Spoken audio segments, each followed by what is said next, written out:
Okay, cut to. Okay, hold on. Let me do this. Let me do this. Cut to. Cut to. Cut to. Cut to. Cut to. Cut to. This will be the lecture 1 2 1 2 1 2. This should be on OB3. 1 2 1 2 1 2 1 2. Is it getting it? Okay, and how are the levels? Yeah, because it's speech. I think it's about sharp. 1 2 1 2 1 2 1 2 1 2 1 2 1 2. Considering that I speak softly, is it very soft? Yeah, that's why I keep it. 1 2 1 2 1 2 1 2 1 2 1 2 1 2. I can even push it all the way here. 1 2 1 2 1 2. Is it still soft? 1 2 1 2 1 2 1 2.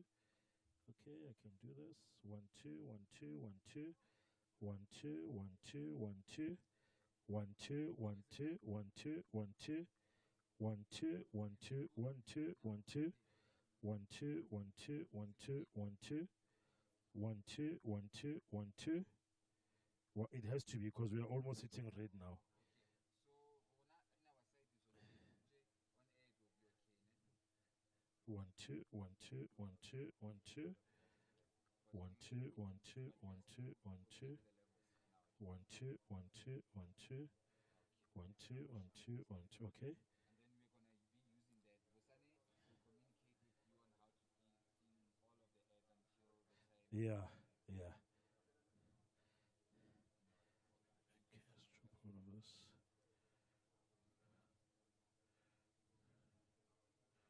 Okay. I think when she's ready, was it? Okay, it's I don't know. Yeah. Yeah. Yeah.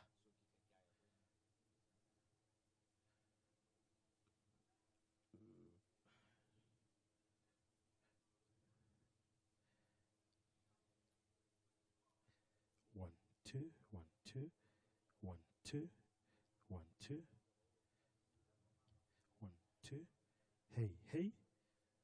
Hey, hey.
selective about what it is they want to leave the audience with. It's Well, almost a carte Well, blanche right. where So they, especially they ask, like, so in this case here, 1 hour, Naledi Pandor. She can't just come here and say, I'll wing it. She's got the ability to wing it. yeah, certainly, but And she has to prepare something, right? And in doing so, yeah, you're right. There's going to be, I mean, we've all done it, whether it's 1 hour or 10 minutes or 15 minutes. Goodness, you have to really think about it. yeah, And that's you have great. to dig through the archives. Absolutely. You have to remember things you have long forgotten Yeah, about yeah, your yeah. history, public And, life. and maybe very importantly, you want to deliver a message, because I think the most disappointing lectures are those that have no message. They just say Right. whatever. And that's true. Not every lecture, not every Yeah. public lecture is particularly great. Yeah. But like in this case, she will have to deliver a message. And I mean, in terms of the topic, I mean, it talks about 30 years of democracy. Okay, I get that part. But more about, reimagining South Africa, which, yeah, I mean, I've heard that part about reimagining, but I certainly want to see what does she reimagine. So for me, that's what I want to hear. A bit of a signpost about what's your scorecard of the last 10 or 20 years in this country, Right. 30 years. Yeah. And then based upon that scorecard, okay, you reimagine it now for the future. What is the future of my country now, Yeah, yeah. So, yeah. Here's what you can expect on the program today. We're going to be hearing from the main discussant, the keynote speaker, which is Dr. Naledi Pandor. Of course, as we've been telling you across the span of the last month, the theme is 30 years of South African democracy, reimagining South Africa's democracy, achievements, challenges, and the road ahead in protecting our democratic gains.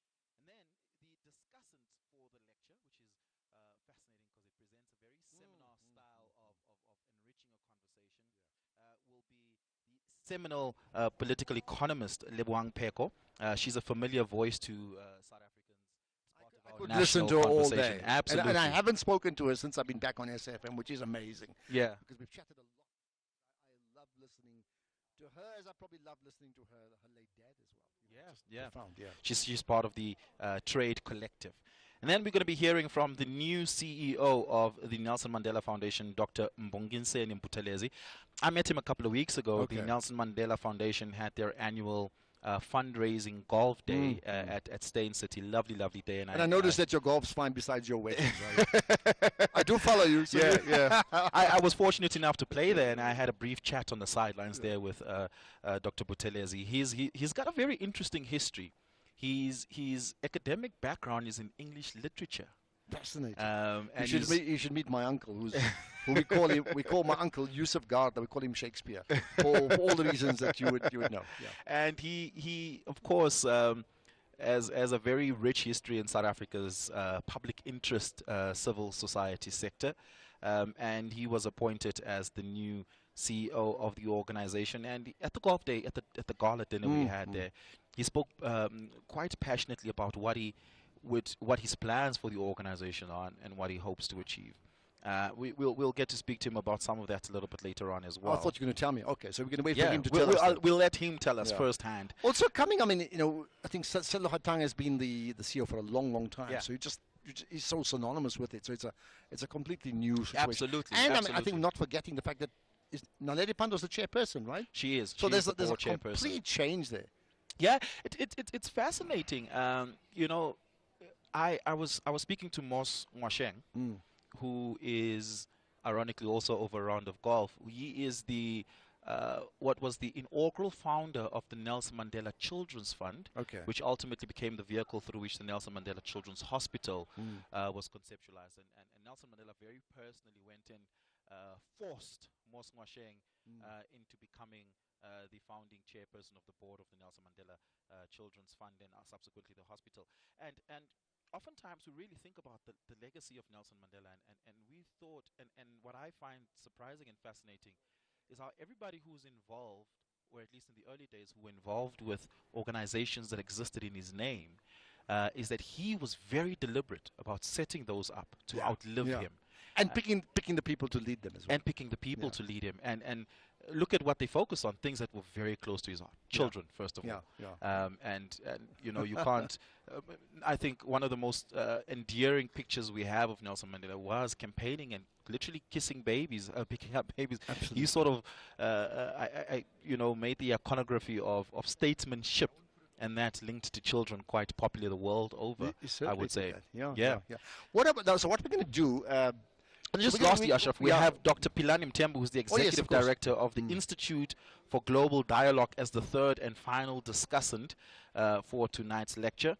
And then a little bit later on, we will be hearing from guests as well as Q&A from the floor, and maybe some on-air contributions. So if you want to be contributing this, I think send us a WhatsApp voice note and think about it when you do send us one during the course of the lecture. What stands out for you? What question is raised that would linger in the back of your mind for a long time to come? What new insight would you perhaps draw from the lecture? I think voice notes might be best, so send us one on 0614-104-107. And of course, you can also, throughout the course of the event here, tweet us. It is at SAfm Radio. You can, of course, tweet me and Ashraf directly as well. I'll be back on air after the lecture, and I'll be able to engage. You're going to be back on 10 o'clock? Yes. But after from 10. here? Yeah, right from here. Oh, my goodness. So, just tweet me at Oliver_speaking. You can find Ashraf Garda on his Twitter handle as well. Just remind them what that is. Well, it's just Ashraf Garda, ASHRAFGARDA. That's it. There we go. And both of us call it Twitter, not X, just so that we... I'd rather say the X platform, But it certainly is. The youngsters from the National School of Arts are here. They sing incredibly beautifully. I saw that when they came and sang. Yeah. Immediate goosebumps. Immediate goosebumps. We've got amazing talent in this country. But they'll be part of the program but here's as well. the thought quickly, just in terms of you asking people maybe even to comment after the lecture, but maybe even now. So, I mean, the keynote, the theme is 30 years of South African democracy, reimagining South Africa's democracy, achievements, challenges, and the road ahead in protecting our democratic gains. Now, I know that's quite long, but perhaps for them, it's just, if you're listening in right now, ahead of the lecture, what would be the one thing that you'd want to hear? Not that you would spot, but what you'd want to hear Dr. Naledi Pandor pronounce on. I'd be fascinated to know what the audience thinks about what they want to know. So, but before all of that, we've got other work to do. Yeah, and absolutely. There's a build-up, and we need to get to the build-up right after this.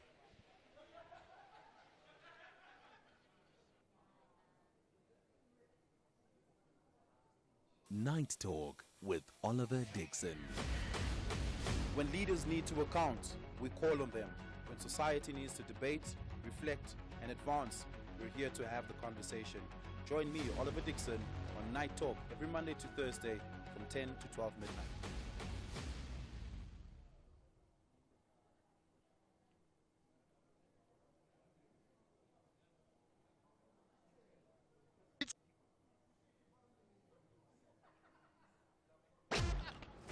Are we ready for a real conversation? SAfm, leading the conversations that move us. SAfm has signed a code of conduct that is enforced by the Broadcasting Complaints Commission of South Africa. Under the code, we are committed to giving news that is accurate, comment that is fair, and programming that is not harmful, does not amount to hate speech, or contain violence or explicit sex. If you think we are not living up to that code, then you can inform the Broadcasting Complaints Commission of South Africa. Direct any complaints in writing to the Broadcasting Complaints Commission of South Africa. PO Box 142365, Craig Hall 2024. Fax to 011-326-3198 or an email to bccsa@nabsa.co.za. For more information, please visit www.bccsa.co.za. What a day. Time for that face mask. Leave the face mask on for 2 minutes. 2 minutes? That's not even enough time for it to work. I can't even send an email in 2 minutes or make a cup of coffee. With Santam, 2 minutes is enough to insure your car online. When you're fully protected with an expert insurer, you're free to live in the moment, not in the worry. Santam, this is freedom. Santam is an authorized FSP, a licensed non-life insurer and controlling company for its group companies. Are we ready for a real conversation? SAfm, leading the conversations that move us. I have to tell you, before we get talking to our guest in a moment, I had a shout out early on when I was hosting the National Pulse and said, if anybody comes here, they must come and say hello on the show. So I've had one of the audience members now today, was a listener, is now audience member. Like, that's what he did just now. Yeah, which yeah. is really nice. Which It's- just it's- shows you, you know, It's interesting to see the the power parking of lot getting people to do that, filling yeah. up here at the Birchwood Hotel. There's Yeah. not a lot of parking, I must say. So you want to be here as early as you possibly can be. People already trickling in, having coffee, having tea, and some confectionaries, and shaking hands and meeting. It's for me part of what I love about radio the most, Ashraf, is meeting the people that actually listen to us. Personally, and that connection, I think, makes the radio experience that I must richer. tell you something before we get to Nada, right? A few years ago, in my previous stint at SAfm, I hosted a show in Cape Town, and I have this common thing when I say, if I'm in an area, come and say hello when you're around. Okay, so I was in Langa, and this person, and I told them, come and say hello when you're there. And when I was presenting like this person came to the Langa town hall and said, you said you were there and I must come and meet you, so I demand to meet you. And but I knew it wasn't a threat. Someone said, did you feel threatened? I said, no. But the person had a problem. Well, you made a promise. And the person had a problem that felt that I could help resolve. Right. And the minister, the relevant minister at the time I was interviewing, and I obviously got them to meet up. But in that simple moment, you realize the power of radio. It is incredibly impactful because that person sees you and I as the pathway to achieving whatever their needs are. And we then see our power because we can introduce them to people that they can't ordinarily get up to. Yeah, So absolutely. it's a huge, huge privilege. Well, talking about privilege, we've got you here in the house. The person whose signature made all of this possible, who without her approval, we would not be here, the group executive for radio at the SABC, Nada Woshela. Nada, welcome. If you put it like that. Yeah. You look You're so absolutely splendid as always. Thank you, thank you, You Oliver. know what it's like to do a public lecture like this.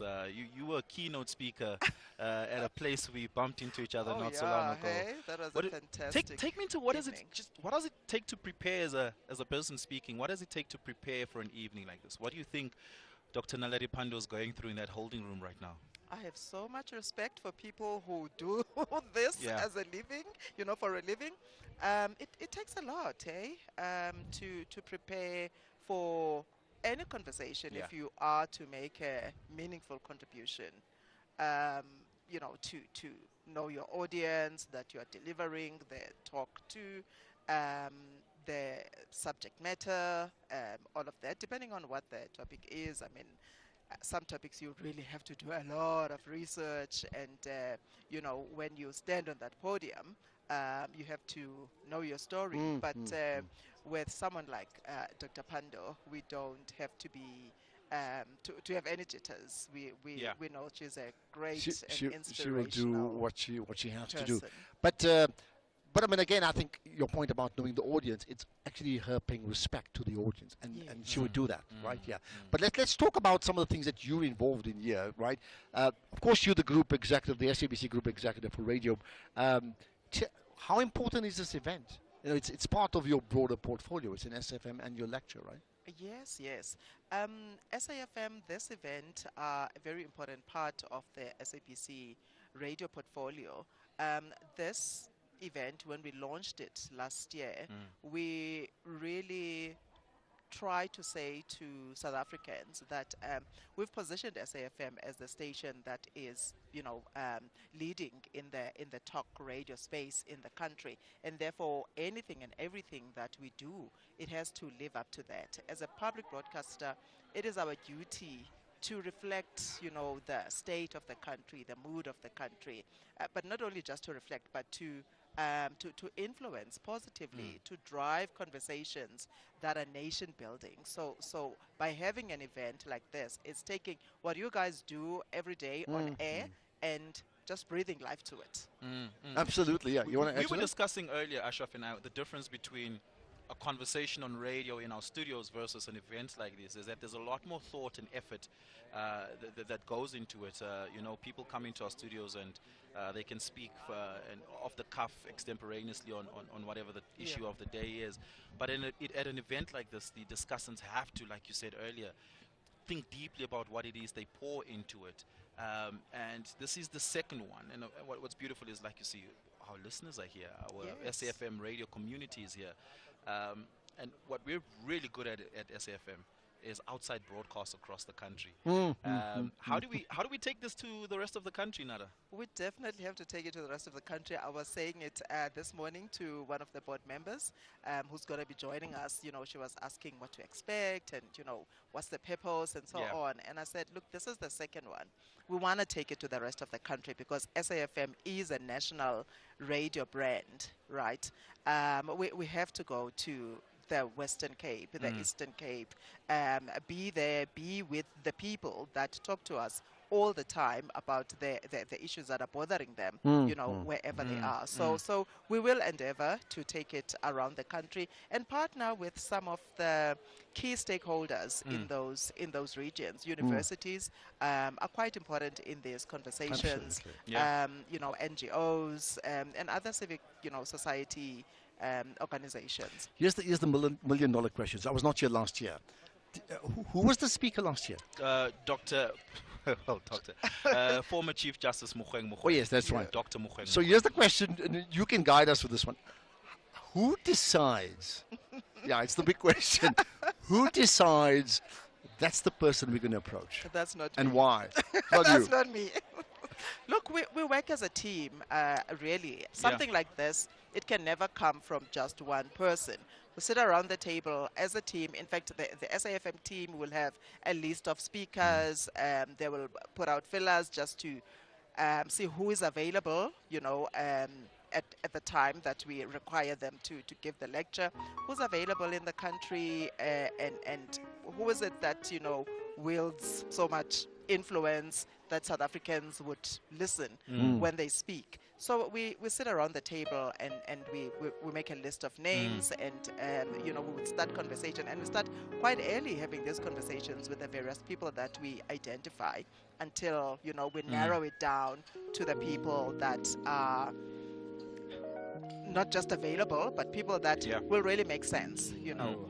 Just maybe a last question here before we let you go is, how important, especially 30 years of democracy now, I mean, it's a milestone. It really, really is a milestone for our country, and radio played an incredibly important role in shaping and building our democracy as a place where we convene to have conversations of national importance and keep the national dialogue going. How important is it to keep radio alive through platforms like these, so that the influence of radio still continues? I mean, 22 plus million people in South Africa still on a day-to-day basis depend on radio. 27 exactly. Yeah. 27 Wow. exactly. Depend on radio as a primary source of media for news, for conversation, for insights. How important is it for democracy building that we keep these institutions running, and of course, specifically the SABC? I'm saying that so I can get people to pay TV licenses. It is absolutely important. You know, during COVID, when everything was shutting down, we started using the term essential services for radio, because we realized that we cannot go through something like that without radio, you know, being able to operate freely and deliver, you know, content, education, news to the people of South Africa. So it's very, very important to keep platforms like SAFM, in fact, all of radio, alive. It's an essential part of our democracy, and it's one of the important institutions of this country. We always having conversations around the funding model of the SABC. It's good that you mentioned TV license. And that is at the center of it. You know, I realize listeners don't know that SABC Radio forms part of what their TV licenses go to. No, they don't realize it.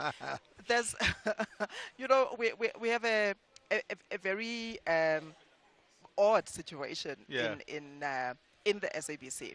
Listeners sometimes don't even realize that some of our radio brands belong to the SABC. And we have a lot of those. Because we give each brand, you know, the freedom to connect with its audiences the best way, you know, that they know how. So so people who listen to Metro FM sometimes, or 5FM, they would think, no, that's a privately run a platform. But I mean, of course, the ones I'm mentioning are commercial platforms, and therefore they have to take a particular posture that makes them attractive to advertisers Yeah. because we are funded by advertising revenue. That's another fact that a lot of South Africans Right. don't know. I know you have to go, so we can't keep you up. But let me just test you with this last thing, and I'll borrow from my own show. What's your one word that you would describe what you expect to come out of tonight? Just a word, not even a whole sentence. Inspiration. Okay. That's a beautiful word. That's the right word. I know that Dr. Pando is going to inspire us to be better people. Yeah. And she as always South does that. Africans. Not a great chatting to you. Be Absolutely. inspired. Thank you so much. Porchella, who is the group executive for radio here at the SABC, giving us a sense of what the significance of this program is. In a very short while, we're going to be speaking to two of our discussants. That is Dr. Mbongiseni Buthelezi, the Nelson Mandela Foundation CEO, as well as Philani Mthembu. Dr. Philani Mthembu is the executive director at the Institute for Global Dialogue. We're going to take a very, very short breather, and on the other side of that, we'll get right into that conversation. Don't go away. This broadcast is powered by Hollywood Bets. We bet you'll love it here.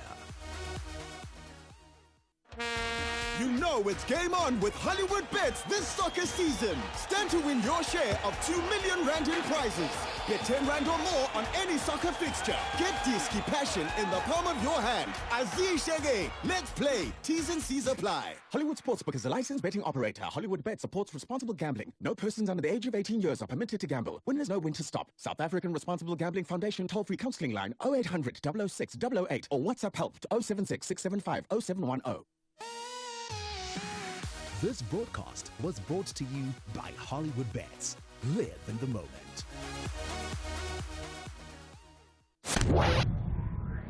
Do great solutions start with good conversation?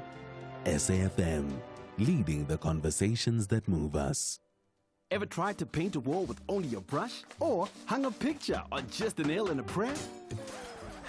The contestants on My Design Rules will be the first to tell you good design starts with the right tools. Tune in to My Design Rules every Sunday at 7 p.m. on SABC3 and stand a chance to win a weekend away in the winning apartment. From beginner projects to expert builds, Puco has the tools and materials you need to get the job done. Ready to kickstart your next DIY project? Begin with Puco. Whew, what a day. Time for that face mask. Leave the face mask on for 2 minutes. 2 minutes? That's not even enough time for it to work. I can't even send an email in 2 minutes or make a cup of coffee. With Santam, 2 minutes is enough to insure your car online.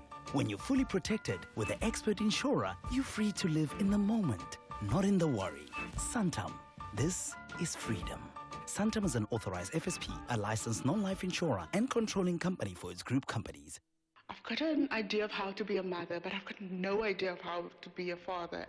You know, being a traffic officer, Dion was doing routine check. Someone intoxicated. He knocked Dion over and he dragged him. We were robbed. My daughter asked me, Mommy was going to give me away on my wedding day. That was Lucian Sampson, Dion's wife. That person's selfish decision to drink and drive forever changed our lives. South Africa, be sharp. Don't drink and drive. An initiative by SAB Sharp, not for persons under the age of 18. Is there ever a bad time for a good conversation? SAfm, leading the conversations that move us. It is just about 20 minutes to the top of 7 p.m. You're listening to myself, Oliver Dixon, and Ashraf Garda. We're coming to you live from the Birchwood Hotel in the east of Johannesburg, and we're getting ready for the second annual SAfm lecture. Our lecture and keynote speaker this year is Dr. Naledi Pando, and the discussants, like I mentioned earlier, that will be responding to the lecture this evening is the new CEO of the Nelson Mandela Foundation, that is Dr. Mbongiseni Buthelezi, as well as Dr. Philani Mthembu, who is the Executive Director for the Institute for Global Dialogue. Dr. Buthelezi, I said earlier on that we were talking about just lectures as a tool and technology of discussion and bringing interlocutors together. And I said earlier that the Nelson Mandela Foundation has the biggest public lecture brand in the world, right? It's attracted some of the biggest names. Bill Clinton, one year, was one of the discussants for the lecture, and I think shortly followed a few years after that by Barack Obama. And those were some of the biggest name brands in the country. What do you, as the new CEO, of course, will have to continue that forum and that platform because it attracts a big audience. What do you think of lectures like these as a tool for conversations? I think they are a fantastic way to get people talking about issues that matter. If they are curated and they are done properly, to have the right reach and to get the right people into the conversation. They're useful in that, if to use the example of the Nelson Mandela annual lecture, of which we've done the 22nd this year. It has had some incredible reach and also impact when we've talked about inequality, for example, and we brought out Thomas Piketty. It's led to work that the foundation is still doing up until today. In fact, I think 7 years after that lecture. So it's a great tool to seed ideas and to get people into a conversation about things that matter, if done right. Yeah. It's fascinating because what the Nelson Mandela Foundation has been able to do with the Nelson Mandela Annual Lecture is build a library of conversations. It's not a singular conversation. That's what we hope to do here. What perhaps is most important about building a library of conversations is being able to make it referential for continuous programs. And you do some of that work with the Institute for Global Dialogue, Dr. Mthembu. Talk to us about your participation here today as a respondent and a discussant in this lecture. What are you perhaps looking forward to as a talking point key to this conversation? What I really look forward to is, the reflections of someone who has served this country in different capacities over that 30 years of democracy, reflecting on her experiences, on how, on her journey. And that journey, to a large extent, does reflect, to a certain extent, South Africa's democratic story, the achievements, the stories about people who went into as members of parliament from 1994, served throughout that 30-year period. The amazing experience and, that someone attains from that, and someone who actually served quite well, with a lot of dignity, who also has things to show, and I expect those reflections and the fact that you're having these conversations with people like former Minister Pandor is the fact that you maintain and you grow that library that you speak on. So the heritage of this country, the stories of this country are being written, by the key players in it, and that's important. But interesting, as you say that, in today's lecture, you use the word reflection maybe 2-3 times in terms of your comments. But also she's been tasked with 30 years of democracy, which may be reflective. Absolutely. But at the same time, reimagining South Africa. What do you think she's going to say about the South Africa of the future? I think she'll reflect on the positives, but she'll also think about the negatives, where we might have gone wrong in that time, but also reflect on the challenges that await us in the next, 30-year period. South Africa still has real challenges, high inequality. People are still saying, how can the democratic dispensation work, for people and give people a positive outlook going forward, because the reality is we are still one of the most unequal societies in the world, and democracy has to work, for people, for development. It has to be transformative, and so I think she will outline, let's say, the foundation that has been built, where we've gone wrong, and how current and future generations have to build, on what has been laid down. Okay, on that point, if I bring in, certainly from your perspective as part of the Mandela Foundation, and now, Naledi Pandor is the chairperson, right? Yes. So you'll be working a lot more together. Would you want, and I'd like to get all of his thoughts on it just now, but would you want sometimes at these lectures, people just say the nice things, like you invited for dinner, right? Or would you like her to pronounce on the state of the nation outside of Parliament with absolute authenticity, but at the same time, which makes people very, very uncomfortable, because that is the reality? I would like us to have honest conversations, honest reflections on what we've done well, which is what we tended to do, what government tends to do, what public conversation tends to do. But the honest conversation needs to also take serious account of what has gone wrong. What have we done wrong in the 30 years of democracy? Why are we the most unequal country in the world today? But beyond that, I think it's not just about South Africa. We also, given the fact that Dr. Pando has been Minister of International Relations, among other things, to take stock of South Africa's place in the world, I think is also quite important to think about the positives and the negatives that South Africa, in the 30 years of democracy, in fact, has brought upon the world and upon the African continent. So I think we need to have an honest discussion about that. And it's our role, perhaps as discussants, to also just push on that a little bit in the conversation. We look forward to that. You want to go? Dr. Buthelezi, I want to ask you perhaps whether or not you think democracy is in crisis. Very specifically because part of what we hope to hear about is the state of democracy. 70% of the world's population have gone to elections and are going to elections this year alone, making 2024 one of the most important political years in the history of globalization, effectively, right?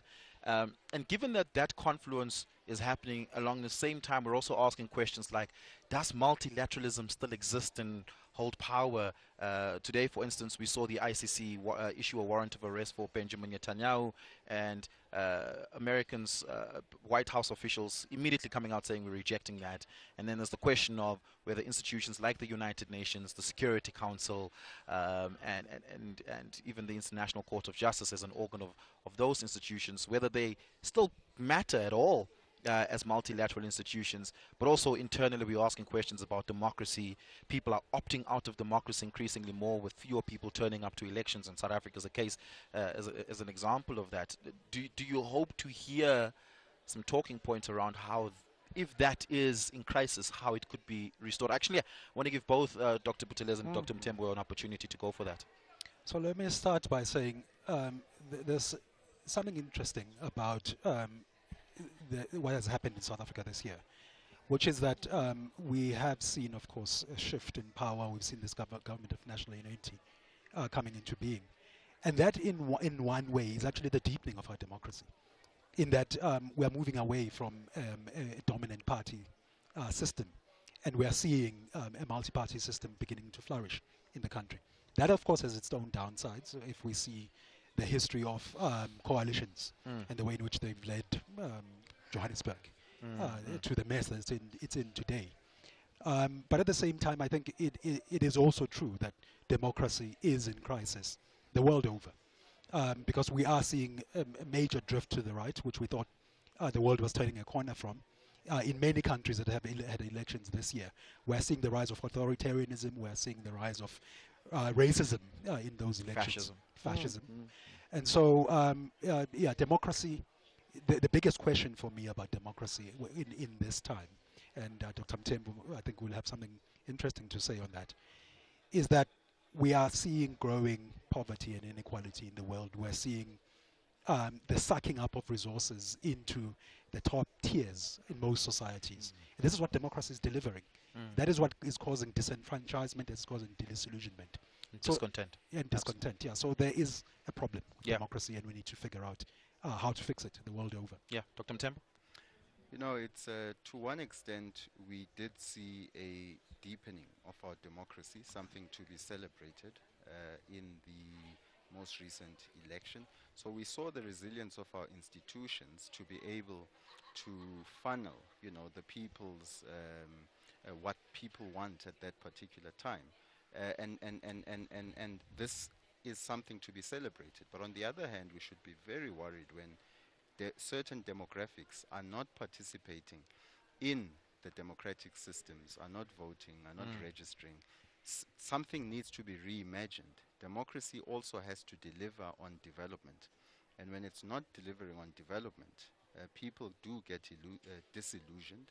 You start hearing people saying they would be willing to give up some of their democratic rights if a government that is more centralized, authoritarian, would deliver on development. And you're starting to hear more people saying they could compromise some of their democratic gains for development. So democracy has to deliver, and that is a challenge, you know, in the next period. And I mean, do you find that generally democracy is not delivering? Because I mean, to borrow a very South African ANC phrase, a better life for all. Let's say in this country, has democracy delivered a better life for all, and maybe other countries too? Well, in our case, in the last 30 years, I do think it is a mostly positive story on what democracy has done for South Africa. If we look at development indicators, if we look at access to education, healthcare, and a whole range of areas, we have done well. But we have not also tackled some of the underlying fundamental structural problems within South African society, and that is the challenge moving forward. Yeah, yeah. 30 years of South African democracy, reimagining South Africa's democracy, achievements, challenges, and the road ahead in protecting our democratic gains. That is the theme for tonight's annual lecture, and you just heard the voices there of Dr. Mbongiseni Buthelezi, the CEO of the Nelson Mandela Foundation, and Dr. Philani Mthembu, the Executive Director for the Institute for Global Dialogues. You'll be hearing their voices a little bit more later on in the program as respondents and discussants in the annual lecture. Gentlemen, thank you so much for being with us. Really do appreciate it. We're going to take a very, very short break. On the other side of that, Ashraf and myself will continue the conversation here on SAfm. Weeknights on S3 are anything but ordinary. BBC Primetime brings you the best of British television from 9 p.m. till 11 p.m. Love a good murder mystery? Then Death in Paradise Season 3 will keep you entertained with a series of impossible murders on the beautiful Caribbean island of St. Marie. Monday to Wednesday at 9 p.m. Channel your inner vroom with Top Gear Season 25 and 26, Monday to Wednesday at 10 p.m. Channel your best entertainment with BBC Primetime only on S3. Open up.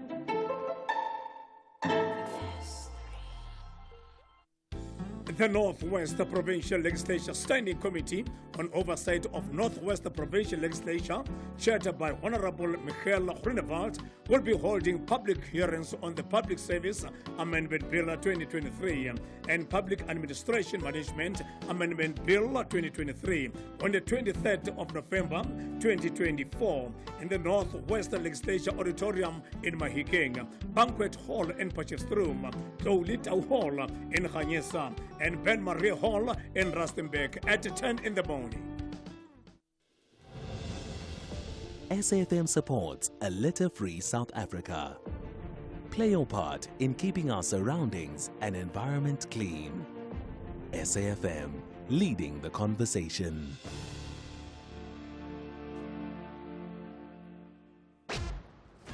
Are we ready for a real conversation? SAfm, leading the conversations that move us. It is just about 2 minutes left for you and I here, Ashraf, and then the lecture will begin. And I think the tail end of that conversation with Dr. Mthembu and Dr. Buthelezi is instructive of what we will hear tonight. It's truly the temperature check on democracy. Well, to be fair, I mean, you see, this is the point that, you know, we spoke about. If Dr. Naledi Pandor simply does a reflection, that's like a State of the Nation thing. It can be a bit dull and boring, you know, in government talk. But if she wants to be brave, and she's naturally brave, but it depends on what the brief is and how she wants to interpret that.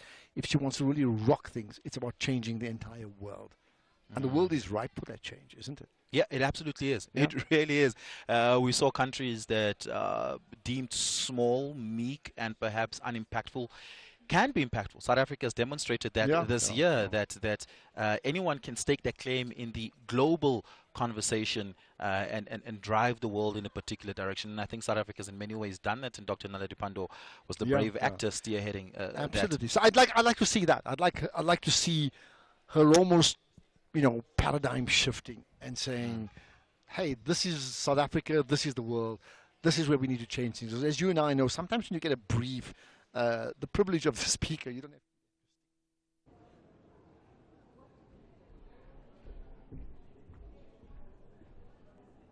Yo. Can you hear me?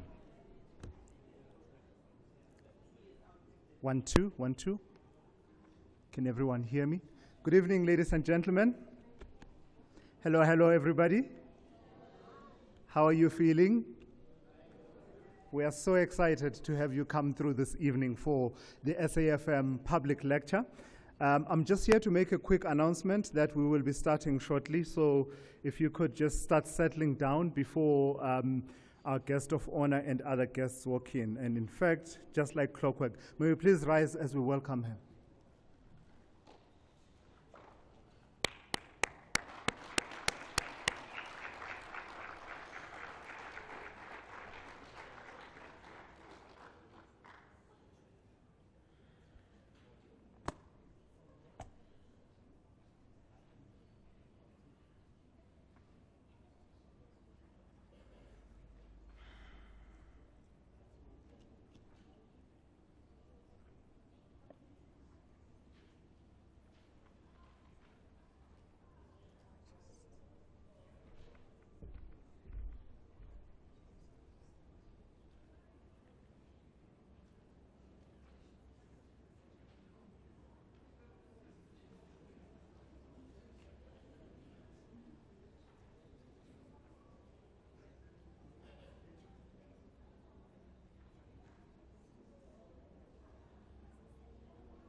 Thank you, ladies and gentlemen. Well, good evening. My name is Tula Sizwe Semelane. I present the morning brief on SAfm, and I'm here to just, make sure that you feel welcome and we all enjoy this evening that promises to be an intellectual feast for all of us. Who said anything about African time? We don't do that. There's no such thing. Like clockwork, we are SAfm. We don't do African time. So, in terms of our running order, we are actually a few minutes early, which is perfect. Absolutely nothing wrong with that. So I'm just going to swiftly move on with the welcomes. And I'm going to ask the National School of the Arts choir to start making their way to the front, as they will be leading us in the rendition of the national anthem. Our young people, the talented young people of South Africa.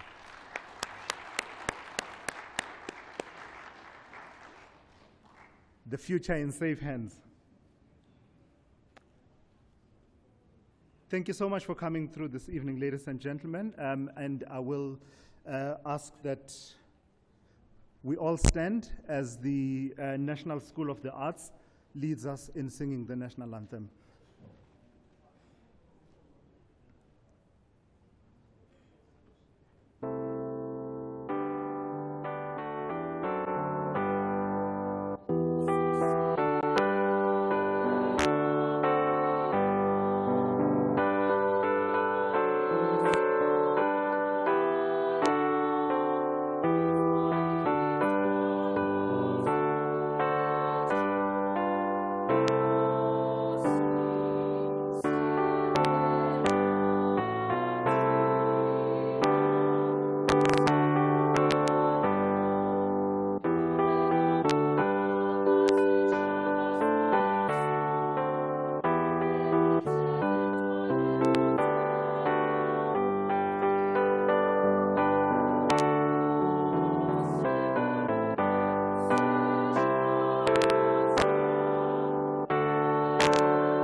feel free to take your seats. They'll give us a second song that they'll be rendering.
Beautiful, stunning, beautiful.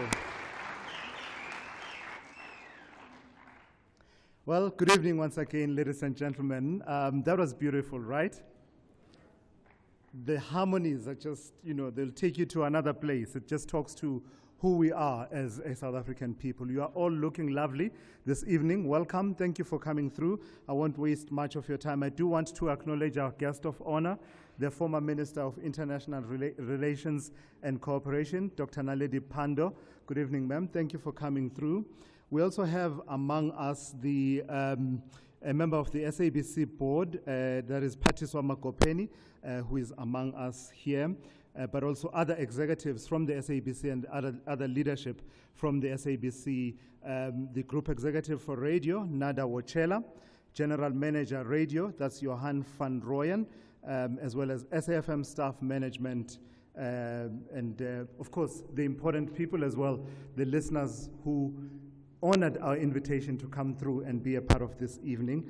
We are joined by discussants, various discussants that are coming from various institutions. We have among us Dr. Mbongiseni Buthelezi, who is the CEO of the Nelson Mandela Foundation, as well as Dr. Philani Mthembu, who is the Executive Director at the Institute for Global Dialogue, among other people, the CEO of the Media Diversity and Development Agency. It's been a long day. I started at 4 a.m. MDDA, that's Shweshwe Koo, who joins us. And that, ladies and gentlemen, do feel welcome. Mine is very easy at this point. It's just to welcome all of you before you are officially welcomed by Patiswa Makopeni. So allow me to say, on a beautiful autumn morning in 1994, the words never, never, and never again shall it be that this beautiful land will again experience the oppression of one by another and suffer the indignity of being the skunk of the world, proceeded from the mouth of our founding president, our nation's founding president, Nelson Mandela, and echoed across the Union Buildings' amphitheater and reverberated across the world. Of course, these were and remain unforgettable words. And I've observed that they entail two promises, as far as I can see. The one is that our beautiful land will never, ever again experience the oppression of one by another. The second promise in those words is that our beautiful land will never, ever again suffer the indignity of being the skunk of the world. And my sense is that the first promise receives much attention, enjoys much attention, and rightly so. But the second one, about our country never ever suffering the indignity of being the skunk of the world, doesn't seem to get as much attention and appreciation for its profundity. That's in my view. I'd like to suggest that the second promise in those words is at the heart of why we are gathered here tonight. You see, those promises, like those words and other promises that are entailed in our country's beautiful constitution, are not self-executing or self-fulfilling. It takes the agency of an endless assembly line of committed South African patriots toiling at it over many, many generations. And we are gathered here this evening to hear from one of those patriots whose toils span across the spectrum of the roles that she has played, such as being present in the Constitution's delivery room. That was back in 1996. During that process, 1997, finally the adoption. So she was there in the delivery room of our country's constitution as a member of parliament in the early years. Being an educator in every sense of the word, from school level to higher education, but most importantly in the latter years of her career, living out the no longer the skunk of the world part of the promise that I spoke to earlier on.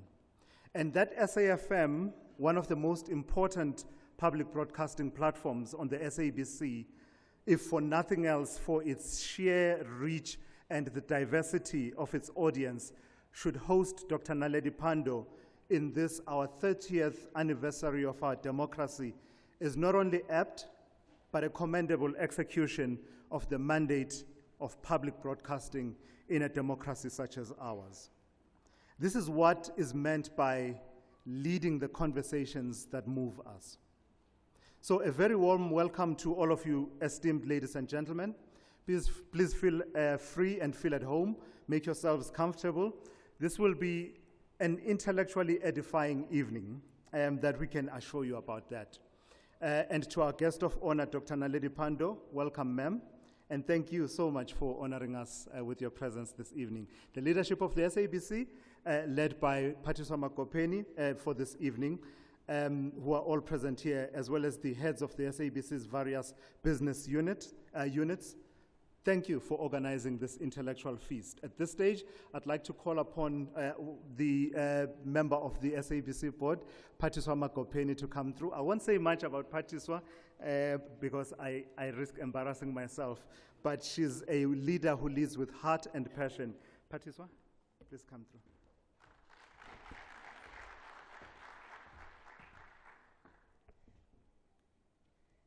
feel like embarrassing you. You see? I want to embarrass you. You know what I want to say. I'm not going to say it. Thank you, Program Director. Our guest of honor, Dr. Naledi Pando, Dr. Mbongiseni Buthelezi, CEO of the Nelson Mandela Foundation, officials from all government spheres present, distinguished guests, our listeners, those who are following the proceedings on various SABC platforms, the SABC board, executive, management, and all staff, the leadership of the radio portfolio of the SABC, and Ms. Nada Wachela. Good evening to you all, and welcome to the second edition of the SAFM's public lecture series. My responsibility is a simple one and a brief one. I've been tasked by the SABC board to make opening remarks for this session. Whereas the country is marking 30 years of democracy this year, the SABC marked its 88th year of existence. Like others with histories that predate democracy, we are an institution of mixed fortunes and legacies. It is a great honor to welcome you all to this very important gathering in which we all look back at how far we've come as a nation, commemorating and paying tribute to those who played a pivotal role in the successful transition into democracy and who made a meaningful contribution to the gains we have made as a democratic society. Democracy in the South African context is a fascinating phenomenon because it manifests as the state of a nation in motion. It is also interesting to observe how the perception of achievements and shortcomings is premised on one's proximity to political and economic power and resources. However, it is generally conceived in terms of its benefits, that when it is achieved, everyone lives a prosperous life in a free society. 30 years into democracy, notwithstanding notable achievements, the progress made falls short of the potential envisioned and articulated at the dawn of democracy. The nation continues to grapple with intractable challenges such as inequality, unemployment, poverty, and a myriad of systemic inefficiencies that hinder the full realization of inclusive growth, human development, and scalable societal progress. But looking ahead, by addressing these challenges with renewed commitment and will, prioritizing equitable opportunities for all citizens, South Africa still has the potential to write a great and hopeful story. As we gather here, I want to reflect on one of the most powerful tools that has given us the ability to tell the nation's story, amplify the voices of the marginalized, and hold those in authority accountable. Today, the SABC, as a public broadcaster with its vast mandate, carries a profound responsibility beyond simply sharing news and entertainment. It is entrusted with safeguarding the principles of transparency, accountability, and access to credible information, all critical to a vibrant democracy. When we look at the public broadcasters globally and the reconfiguration they've had to undergo, both in their strategic and philosophical grounding due to digital advancements, the 100-year-old Wrightian principles that underpin public broadcasting globally need revisiting as the entities transition from public broadcasting to public service media. The idea of public broadcasters existing to provide content that educates, informs, and entertains is no longer what it used to be. Public interest content is now co-created with audiences and is determined by the demand side being consumption and not the supply side as it used to be. That requires a 360-degree approach to how we view, position, and contextualize the relevance of public service media in the digital-savvy world. For evidence, one needs to look no further than the proliferation of digital media and democratization of information, as well as citizen-curated content on platforms like TikTok and others. For public media services to remain relevant in the context, they require a radical mindset shift, and that starts with the foundational principles. Also, As a country's public service media, the SABC must contend with some key issues that drive its relevance and positioning in the marketplace and the public sphere. The most critical risk is the commercializing of the provisioning of the public mandate. And I'm going to repeat that. The most critical risk is the commercial provisioning of the public mandate content.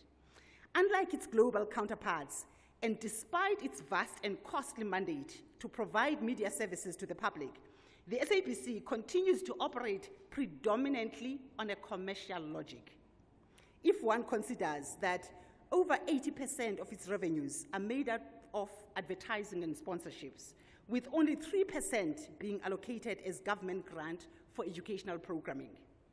That means it competes with private commercial media entities for revenue. With the digital wave wreaking havoc on advertising as the core revenue model for the media sector due to changes in media consumption patterns, this means that the current funding approach and its associated revenue structure are completely unworkable.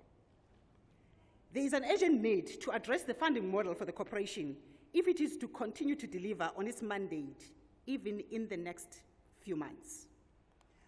While it is good to model the best of breed practices from global public service media ecosystem, it is important to consider the history and the context within which the SABC exists. In threading the past, the present, and the future, for the corporation to play an active role in enabling citizens to determine the destiny of the country, its role must be viewed in a developmental context. And as such, the primary consideration must be the need to transmit and diffuse shared national norms and values, to preserve cultural heritage as well as cultural and linguistic diversity, to promote human rights observance, to advance social justice imperatives, to preserve human dignity, and to promote freedom of expression and social governance as core principles to safeguard the integrity of the country's institutions and advance democracy. In this regard, the corporation's news service continues to provide warning signals to those in authority by carrying messages from citizens about their daily experiences and what needs to be done. In essence, the responsibility of the SABC as custodian of the country's collective memory is premised on the notion that it can fulfill all the above by documenting the nation's experiences accurately without any hindrance. This is what the SABC as a public media service stands for. It is with the full support of the citizens in protecting its independence and sustainability that it will serve as a platform for critical and courageous conversations, taking into consideration the need to ensure inclusivity, multiplicity, and diversity of voices and perspectives across content genres and catering to the country's full socio-economic and linguistic spectrum in line with the universal principle of providing access. However, while the universal access principle is a key consideration for the usage of digital infrastructure and associated tools, we as the corporation are mindful of the need to be sensible in our approach to bridging the digital divide such that we do not exacerbate inequalities in relation to access to information. So within the context and spirit of the SABC's mandate of facilitating dialogue and creating opportunities for national discourse, we are greatly pleased to have Dr. Naledi Pandor as our guest speaker tonight, who will be sharing her reflections on the 30 years of democracy and prospects for the future. I believe your lecture will inspire us, not just by the words exchanged, but by the actions it will compel us to take as we go back to our communities to serve in our respective roles. We will carry that inspiration as we strive to build a society where truth triumphs over propaganda, justice over prejudice, and unity over division. Dr. Pandor, you're welcome. Thank you.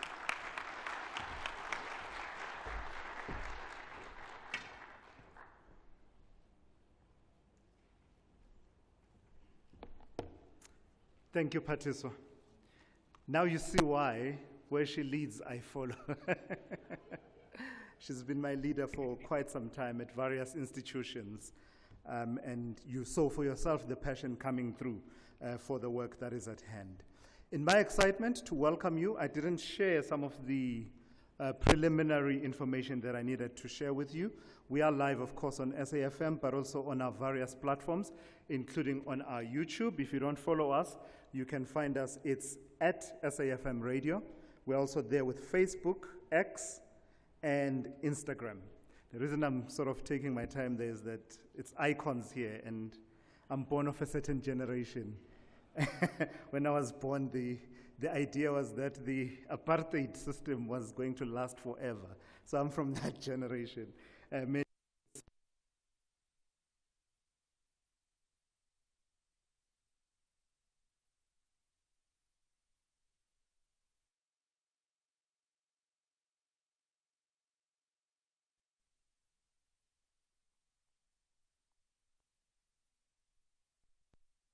International relations and cooperation so emphatically, many of you, and I accept this, many of you may not have a sense of appreciation or perhaps recollection of the other roles that she has played in our democratic state.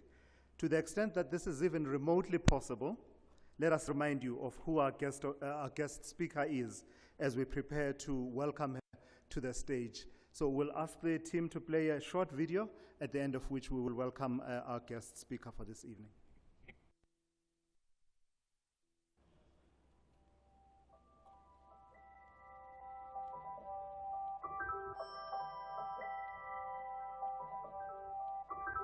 Dr. Naledi Pandor was born on the 7th of December, 1953.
Thank you.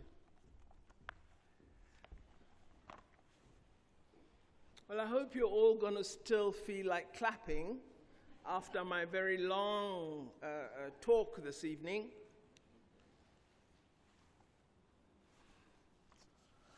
Good evening to you all. Dumelang, molweni nonke. Assalamu alaikum. I was told by my daughter that there's going to be a very full hall tonight. And I was extremely intimidated. So I'm relieved to see the empty chairs, because I hope I won't disappoint too many people in South Africa. But it is rather nerve-wracking that SAfm listeners are listening in, because I know there are millions of them. I have been provided with a list of people I should recognize. So I'm going to do so as a former Minister of International Relations. I always must respect protocol. So allow me to acknowledge the Program Director, Thulasizwe Simelane, the man I wake up with most mornings. It's very strange to say that, but I mean it in the nicest way, the most decent way possible. The SABC board member, Ms. Patiswa Mahopeni, who spoke here, the Group Executive Radio, Nada Wachela, General Manager Radio, Johan van Rooyen, SAfm management and staff,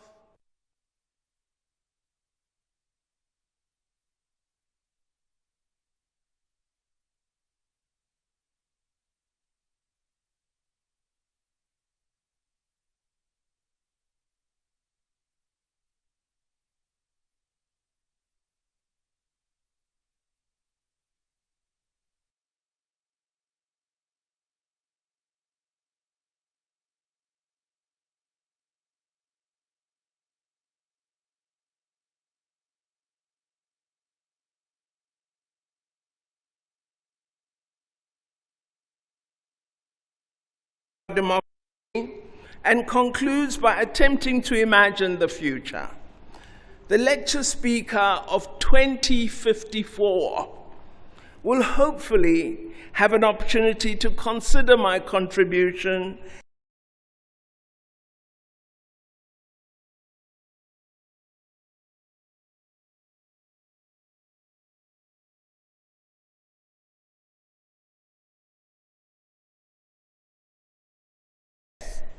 Was she correct? Did she make sense? Whenever I speak about our country, I'm always wary of falling into the dilemma of exceptionalism, of describing our democratic journey as a unique phenomenon that has no political replica in other transitions. There is much that reflects other political histories, and I believe as a society, we have the foibles and the genius of many societies. Nonetheless, I do insist on the belief I hold that South Africa is a fascinating social experiment. This is because, having come out of one of the most awful forms of social and human oppression, there is a broad, genuine attempt to craft a positive, new, diverse, yet united nation. I find the general attitude and demeanor of can-do of South Africans an incredible attribute which is insufficiently studied or affirmed. Now, let's look back to the foundations of our democracy. These lie with all the people who make up our broad history. The links are found in the Khoisan, who learned to survive the harsh land and partner with it. They are found in the wars fought by our various ethnic groups that were striving against land dispossession and racism.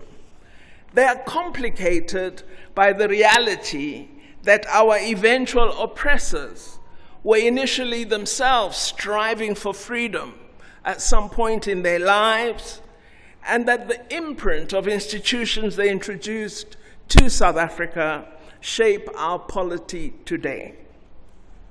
Of course, our practice of democracy began formally with the democratic elections of 1994, but our foundations are much deeper than that.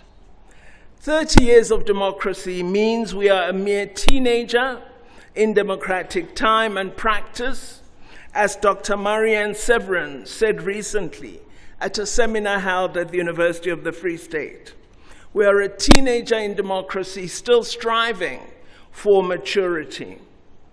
I know in the various youth leagues in South Africa, they say you're youth until you're 35. One of my relatives used to have a great laugh at that and say, when we were 35, we were married and we had children. Along with the histories that I referred to earlier, our democracy has to a large measure probably been strongly influenced by the struggle for liberation from apartheid colonialism and by the role played by all the liberation movements. While there are many political formations in our history, it's safely accurate to assert that the ANC, as the leading and oldest liberation movement, had the greatest influence in laying the foundations of our democracy and influencing its first 3 decades. An interesting puzzle arises when one has to answer the question of whether apartheid is one of these foundations. I answer yes. I know a range of writers and commentators sometimes castigate those who refer to apartheid as living in the past or as seeking excuses for the failings of the African National Congress.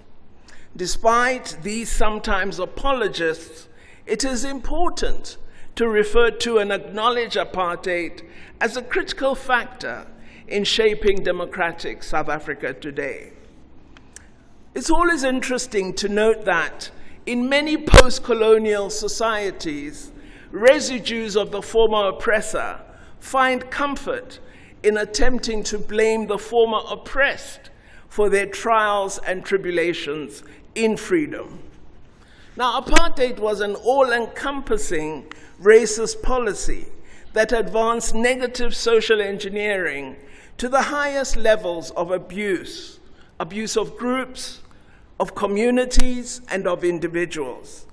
Apartheid emphasized racial superiority, exclusion, and use of law to advance racial domination.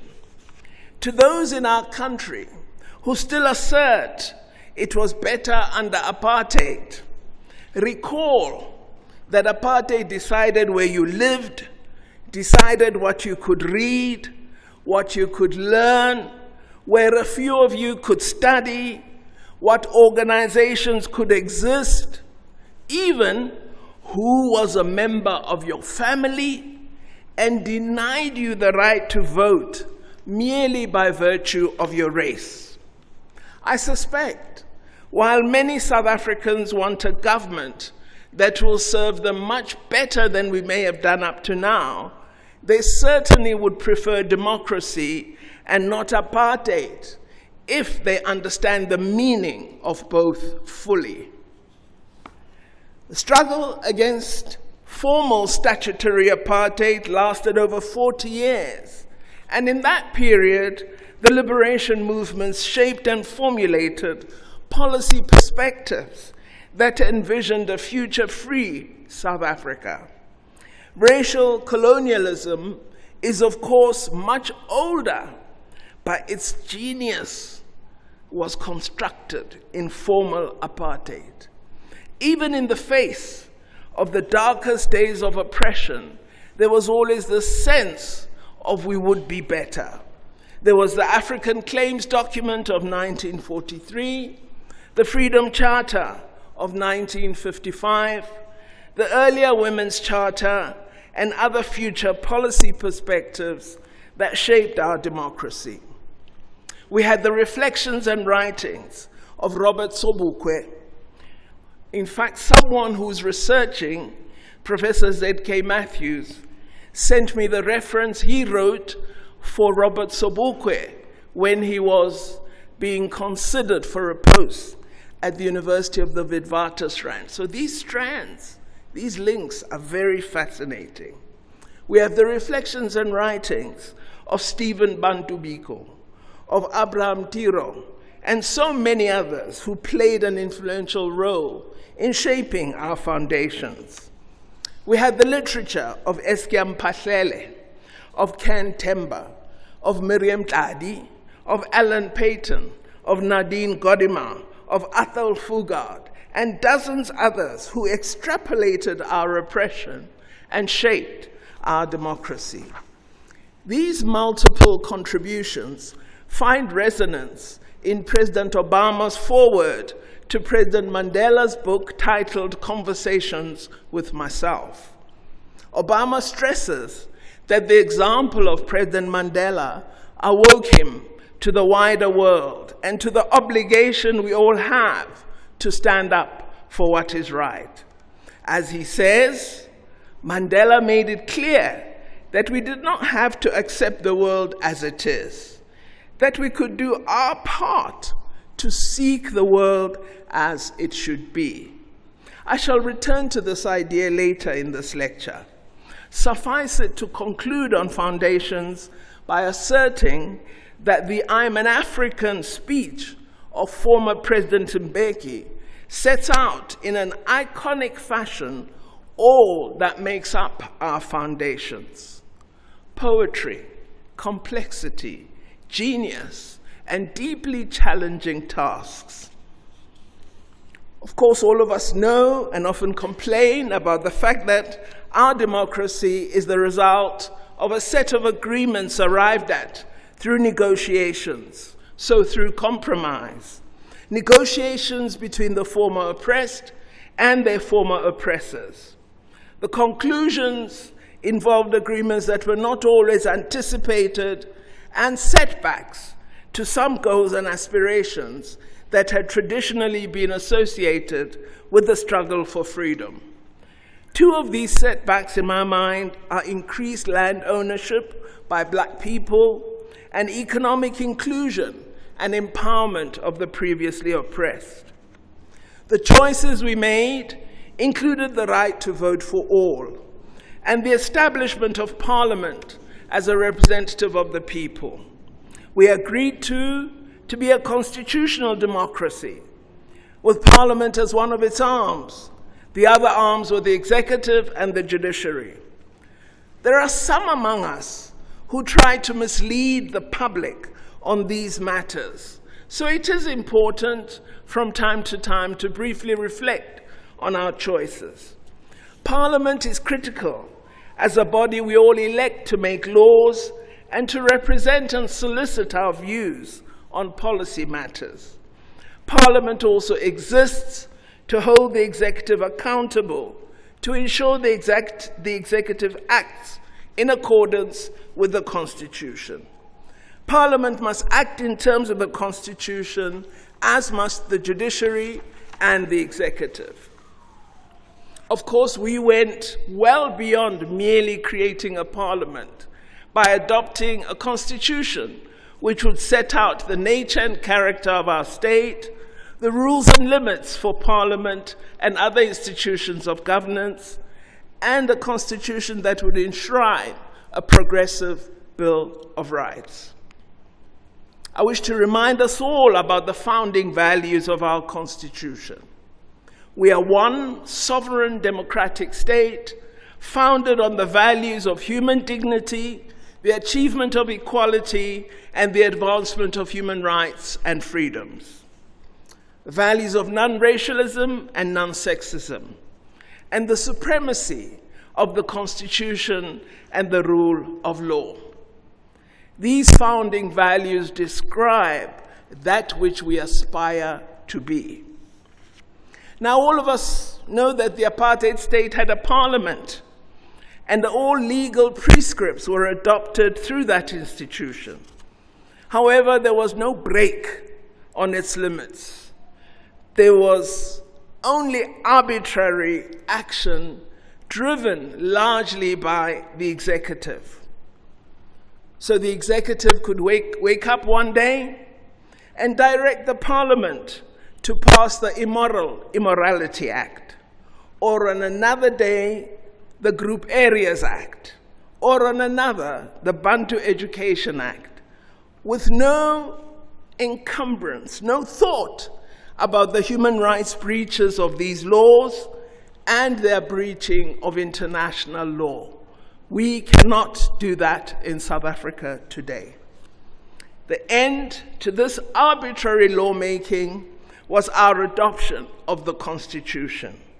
It governs and informs all lawmaking, provides protection to individuals and communities should the government attempt to overreach and infringe its provisions. These are extremely vital foundations to our democracy. They have been tested several times, and a range of precedent-setting constitutional cases have confirmed the rule of law and the supremacy of our Constitution. Of course, ours has not been a perfect journey by any means.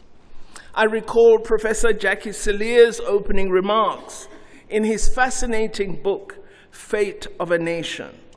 He recounts the many doomsayers who have predicted South Africa's impending demise, and as he calls it, the cottage industry this practice has given life to.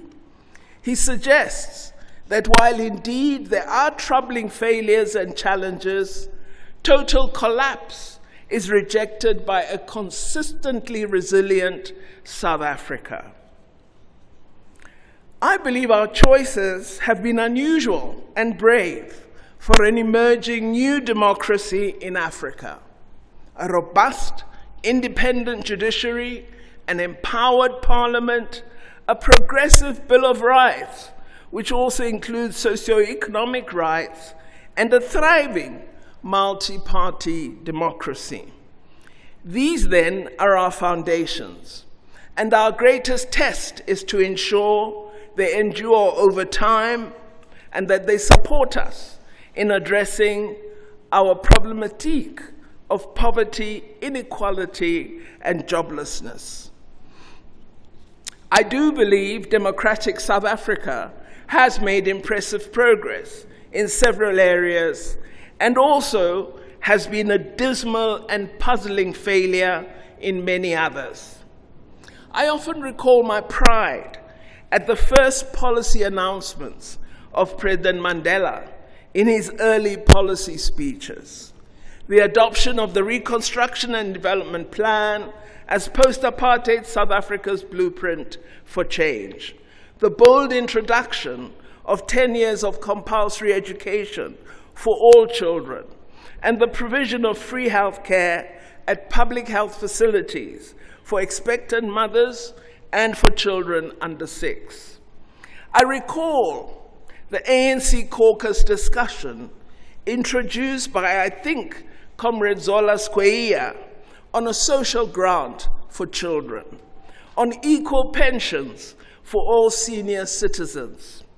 And I recall when we discussed education change, my concern that maybe we were rushing curriculum change. I also revisit many times the thrill of visiting the Pebble Bed modular reactor and becoming familiarized with the scientific potential of South Africa. I believe our Constitution is a detailed labor of love and a prized gift of our founding elected representatives to all of us and to future generations. There are some who believe it is not entirely suited to South Africa and that amendments are needed. I believe changes that enhance impact and effectiveness should be welcome, as is the case in any democracy. But changes that seek to install domination, such as parliamentary lawmaking, and reduce openness and accountability must be firmly rejected by all our people. Populists who say what they think the people wish to hear in very entrancing and deceptive words should be monitored most closely. He who promises too much has very little to offer, has been my political experience. So, So, how have we performed? We have held 7 successive elections that have been declared free and fair. Our judiciary is generally robustly independent.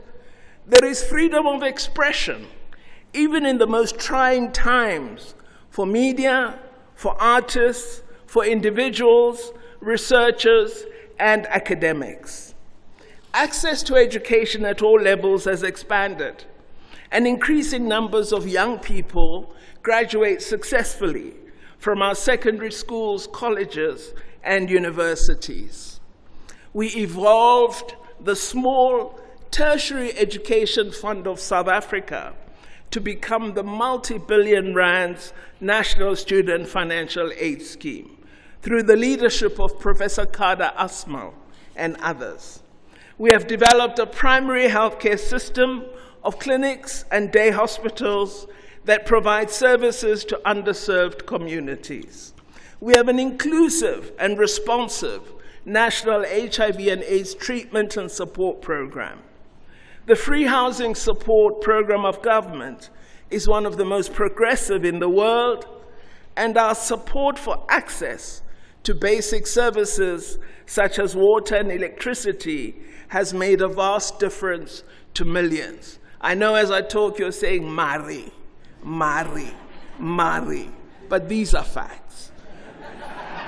We have sustained multi-party democracy, even in the face of an ANC that enjoyed significant electoral support until recently. The ANC could have tried to use its majority for all sorts of machinations, but the strength of our democracy was that they didn't. The agreement on a GNU, while a surprise, at least to me, was a further sign of our maturity and progress.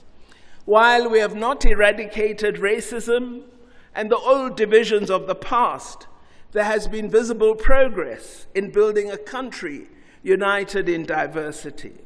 This is possibly best illustrated during home-based international rugby matches, where you see Omkoos squeezing the hand of Itumeleng in joy as a try is scored.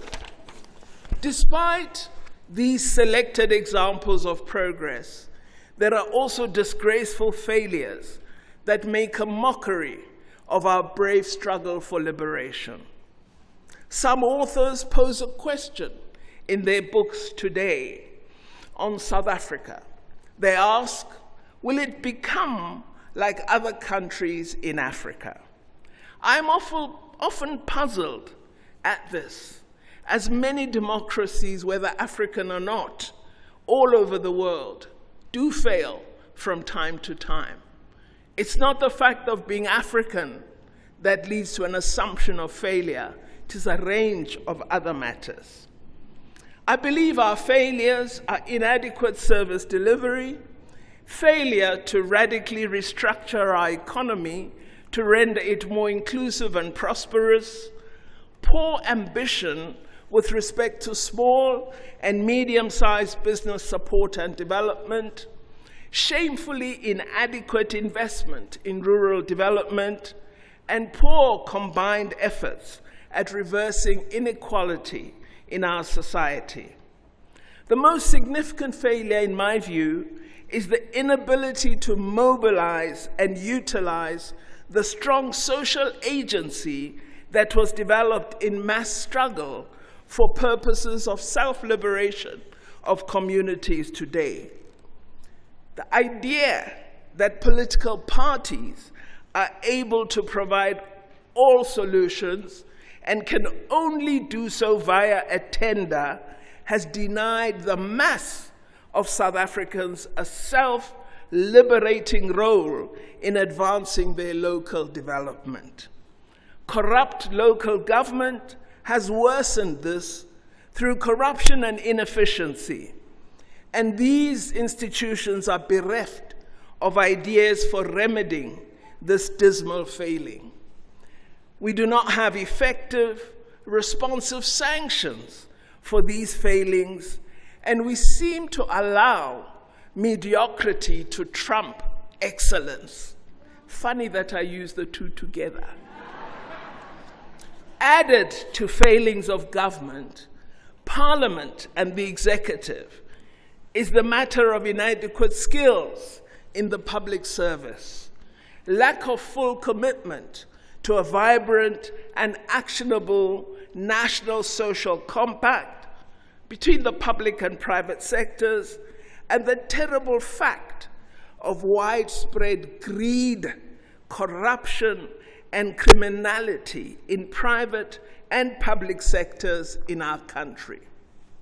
It seems that we are quickly evolving from a progressive, revolutionary nation into a regressive nation of those who steal from themselves. We also fail at managing something like immigration, leading to tense relations between us and poor economic migrants from other African countries, and straining our relationship with our continent. We are an economic powerhouse in Africa and can do much better on these matters.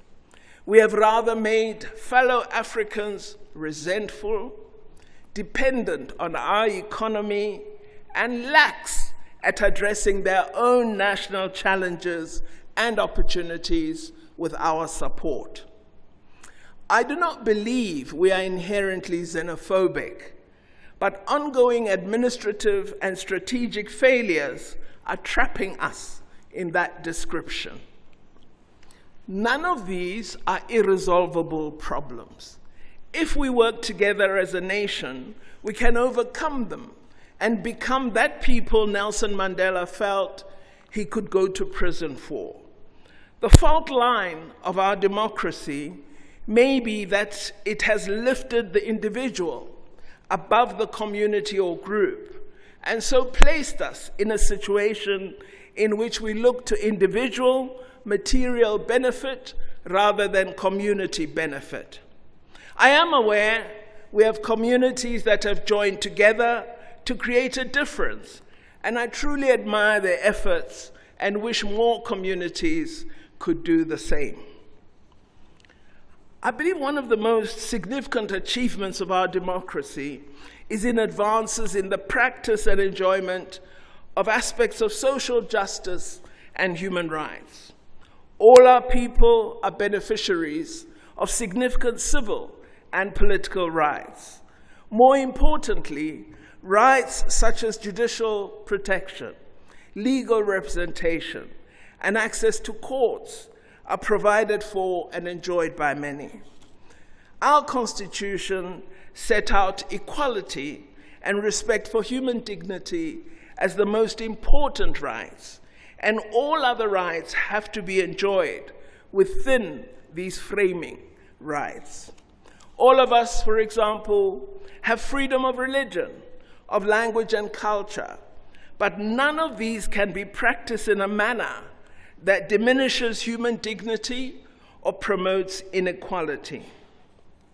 Of course, achieving these ideals is especially difficult in a society emerging from racial oppression, and therefore monitoring and practical support of these in policy and in various sectors is fundamentally necessary. For example, minimum wages are provided for in vulnerable sectors of employment, which often have severe abuse of workers, and yet evidence of consistent monitoring to ensure policy benefit is absent or inadequate. I wonder if I went around the room and asked how many of you ensure that any worker you have is paid the minimum wage. I wonder how many would say they act in terms of the legislation. There are areas of social interaction that are difficult, in my view, for the state to fully oversee. And it is in these private areas that painful harm is most evident in our society.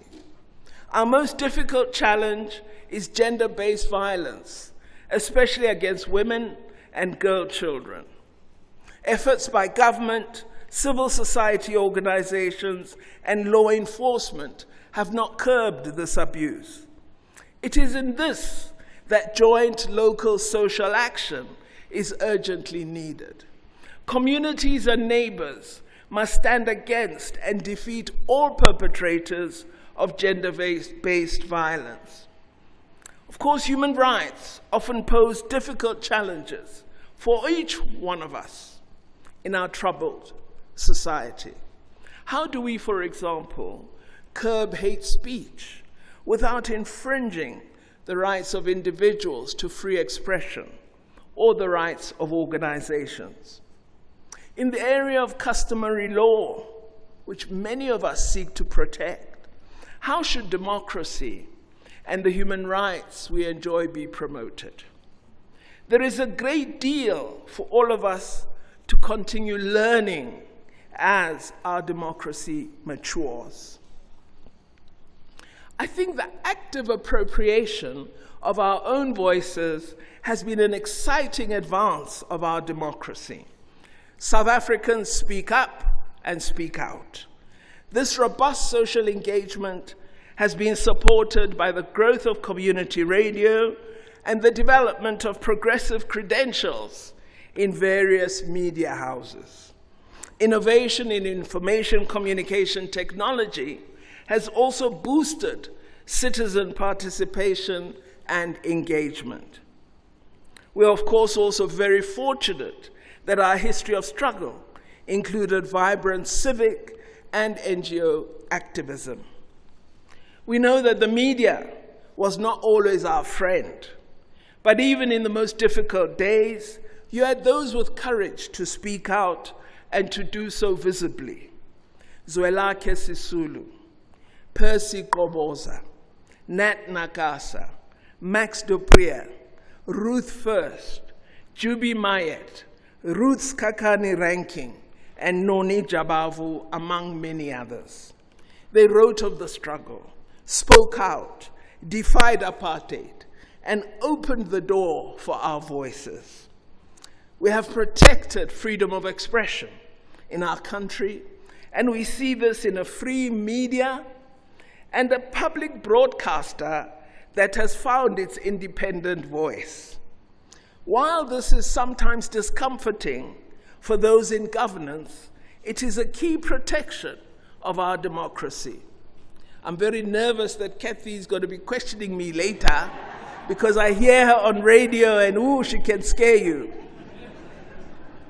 This matter of free expression has become more important as we observe the challenge of technology to old media sources, the use of new technologies to circulate lies and distortions, and the influence of funders on what the few remaining newspapers publish, and the extent to which they are broad, diverse, honest, and factual in coverage of contentious issues. Our democracy still needs to expand this right of expression to inclusion of more languages and of voices that do not have access to Wi-Fi and mobile technology. Notwithstanding this, we have indeed made progress. Organizations in our communities have made contributions to advancing democracy. Community-based health NGOs are the backbone of a range of government public health programs. Organizations grappling with gender-based violence give strength to survivors who suffer neglect or constant harm.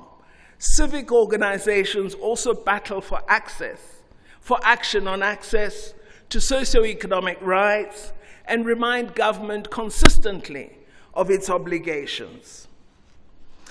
On international relations and our 30 years, as South Africans in post-apartheid South Africa, we constantly underplay the critical role international relations played in our struggle and in shaping our democracy. Many of us do not recall that there were 4 key elements that combined to give powerful impetus to the liberation struggle: These were mass mobilization, the underground, international solidarity, boycott and sanctions, and armed struggle. They are referred to as the 4 pillars in the ANC strategy and tactics document. Each of them was significant and of impact. I wish to return to my earlier comment about President Obama's foreword in the book of President Mandela. The leaders of the liberation movement cemented international solidarity as part of a human rights struggle in a manner that surpassed all earlier initiatives. Leaders such as Oliver and Adelaide Tambo, Thabo and Zanele Mbeki, Johnny Makatini, Abdul Minty, Trevor Huddleston, Cannon Collins, and many others traversed the globe trying to convince governments, non-governmental organizations, and organs of civil society in a range of sectors that it was morally urgent for them to support the oppressed in the effort to isolate and boycott the apartheid state.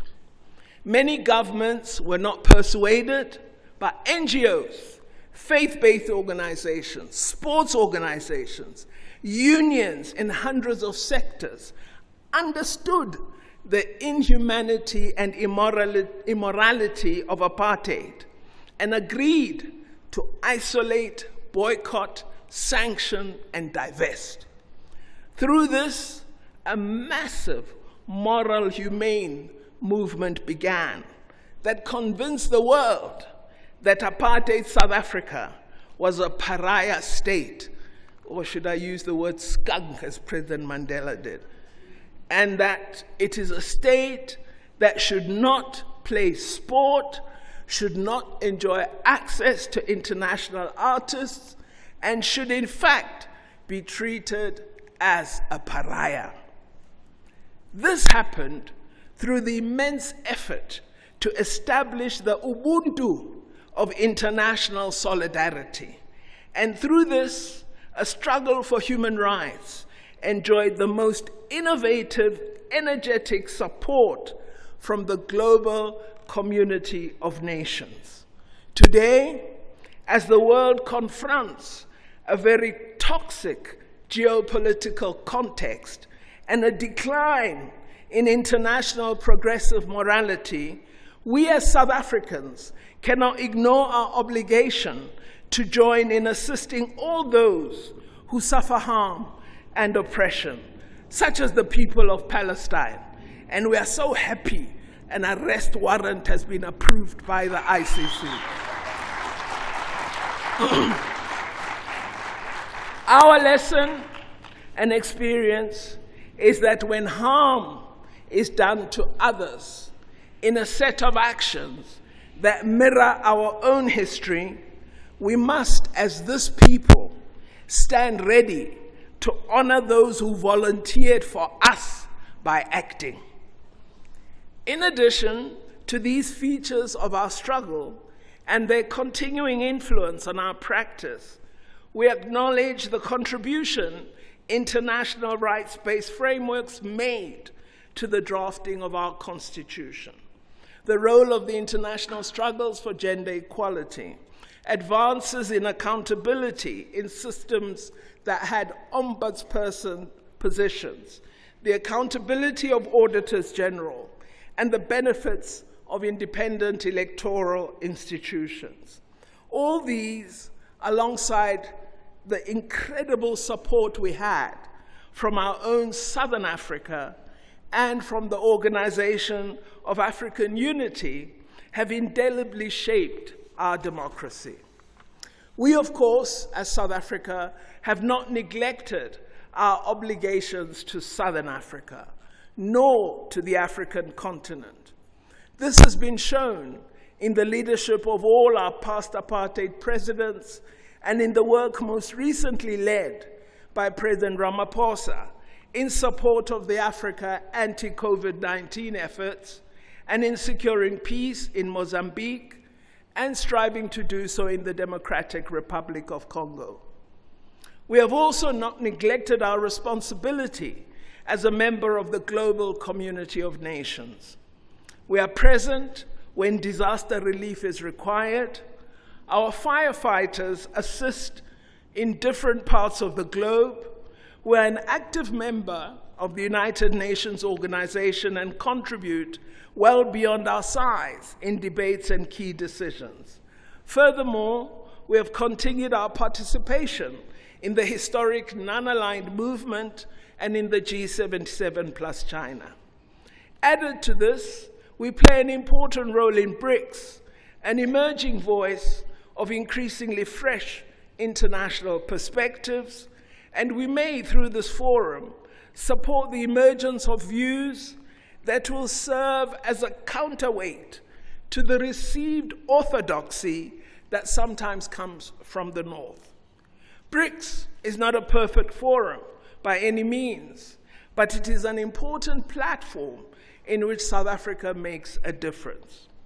The African Union is also maturing and devoting increased attention to entrenching and sustaining development in Africa. South Africa works well within the Union and has contributed well whenever it served as chair of the body. Positive progress was reached under our leadership with the adoption of the Africa Continental Free Trade Area.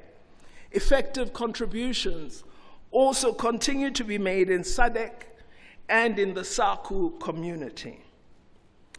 Of course, when we think of the future, we recall that we are a country with many positive attributes. We have democratic institutions. We have an ability to draw together in common purpose as a nation.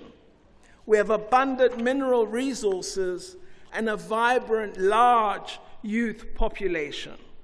We are also a dynamic part of an Africa that is still to rise. I believe South Africa could play a truly life-altering role in Africa. We are industrialized, democratic, and we have innovation capacity to share with the continent. I am aware that believing this is hazardous terrain, but our democracy requires us to be practically troubled about our continent and active in finding solutions. Mabahambe may seem attractive now, but real solutions need to be combined with how we work as Africa to make the whole of Africa matter to the world. South Africa, isolated from our fellow Africans, will not achieve such a progressive task. There is also the reality that the promises of freedom have not been met for the majority of our population. The prospects of eradicating poverty, of growing the economy so we have more jobs, and those of ending inequality seem severely difficult and distant. We require a policy and practice reset to develop fresh ideas and to implement solutions that work. We are not as large as the People's Republic of China, but we can learn how they eradicated poverty. We also need to become better as leaders at explaining national problems and perspectives to our nation. Often, as politicians, we seem to speak gobbledygook, leaving everyone puzzled at the meaning of our contributions. I used to explore ideas in debate with my late father in difficult moments, and whenever I resorted to great-sounding words, he'd interrupt and say, "Naledi, just repeat that in isiXhosa." Then I had to think. Permit me to move toward conclusion. The elections of this year led to the establishment of what many call New Hope. The creation of a government of national unity has, it seems, opened room for a refreshed South African unity of purpose and focused attention to our gaps and inadequacies. The inability of the public service to act on socio-economic commitments remains, I believe, a stranglehold on our progress. Given that South Africa is rich in intellectual resources, it may be useful to focus on investigating the causes of the malaise. Unlike many countries on the continent of Africa, we as a government allocate resources to all key sectors. Yet, these funds are misappropriated and misspent, and there are often few results to show for public investments. Proper, frank scrutiny of the usefulness and impact of our policies will possibly secure appropriate adjustments and efficient service provision to all communities. Of course, government responsiveness will only survive if it is backed by community responsiveness. We will need to pay for services, so we maintain and expand services and have revenue for new services such as township economic development, public transport, and other services. The most durable democracies are those in which the pact or agreement that is necessary between the state and the people is honored in action. It should not be government only combating construction tsotsis. It should be community members too. Greater attention should also be given to ending poverty and to creating opportunities for livelihood in all communities. Stronger attention to new industrial sectors and home-based business activities should be explored. Our government has stressed its commitment to growing its industrial base, to increasing modernization and innovation in sectors such as mining, energy, and agriculture. We eagerly anticipate progress in these. The African Free Trade Agreement has amazing opportunity for intra-African trade. We, as the most industrialized nation on our continent, can play a role in growing manufacturing and other capacity in Africa. Our continent needs to discuss diversity of export products and the economic meaning of increased African cooperation. There are, of course, standard yet complex challenges to our democracy. Some of the more threatening and difficult are ethnic chauvinism, where difference in ethnicity or language is exploited for negative purposes. This threatens our democracy, as the result is often intercommunal conflict and strife. We should reject all whose only form of community activism is ethnic mobilization. In addition, the continued marginalization of women and girls and their abuse can be a limiting factor in our society's progress. Equality will free the ability of all our nation and allow us to benefit from the full, rich talent of all South Africans. Poor levels of honesty and integrity have held Africa back since the advent of post-colonial Africa.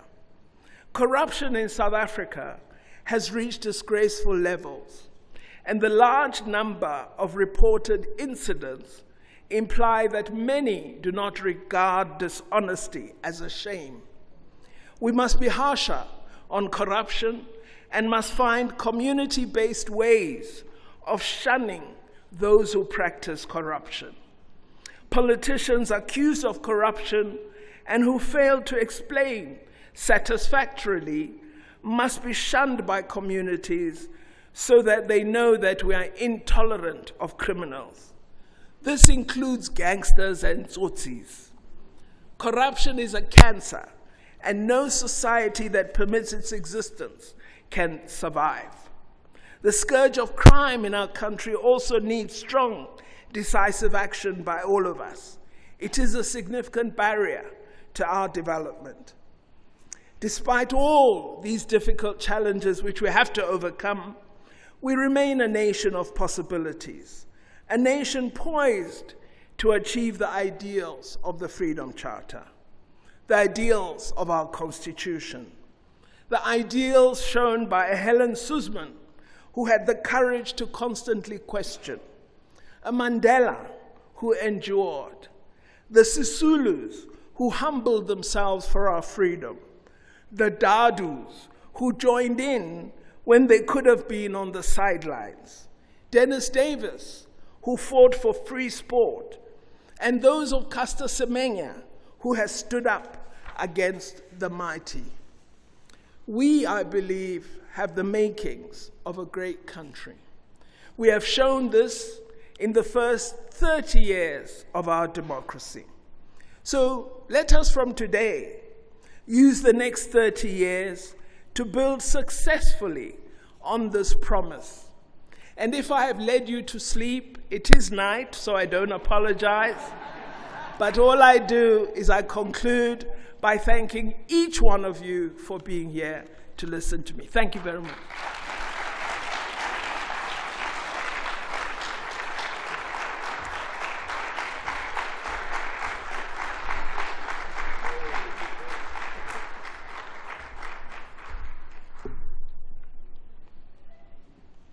Sure.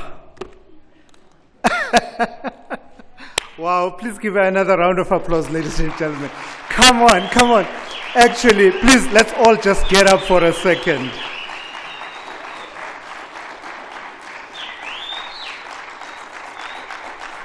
I'll tell you now, thank you. I have no words, because whatever I try to do, by way of analysis, interpretation, whatever it is, will be gobbledygook, as she told us.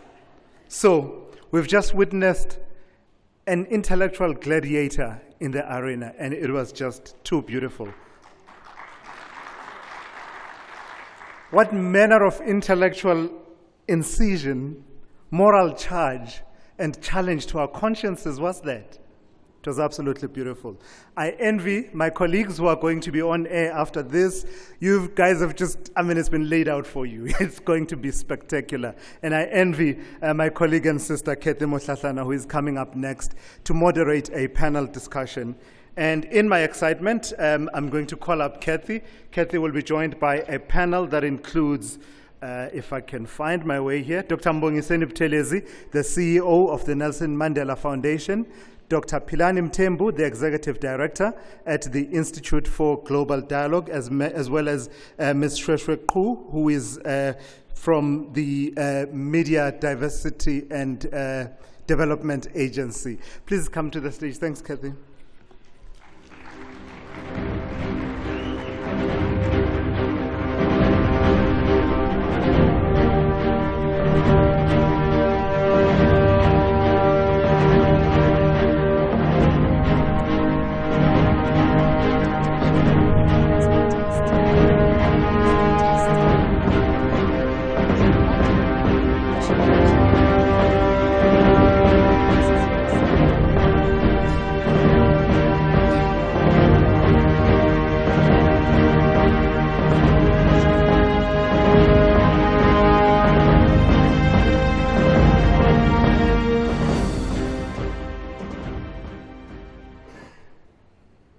Well, thank you so much for that, Tulas. It's a pleasure to be here and particularly to be moderating this conversation as we explore some of the ideas that have been shared with us by our keynote speaker.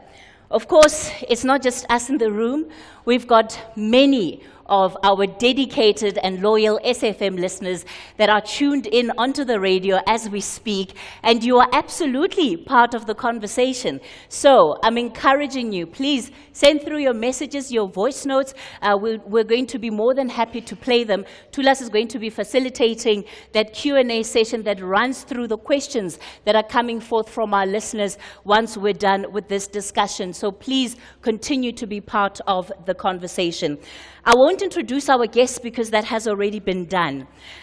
Dr. Pando, as you were speaking, I was reminded of the words of Angela Davis, the American activist whose views on freedom she also speaks about as freedom being a constant struggle of closures and continuities, because it's part of the journey that you've really taken us on tonight.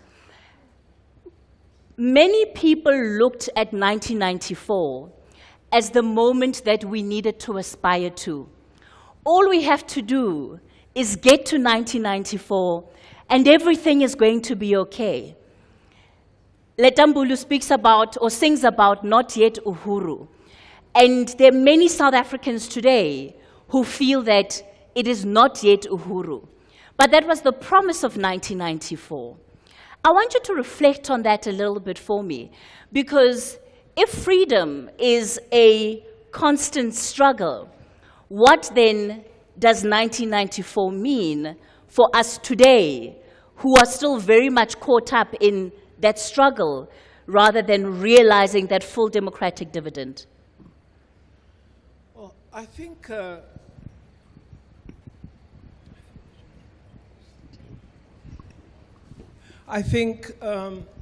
that it's true that 94 seemed like a really victorious, triumphal moment.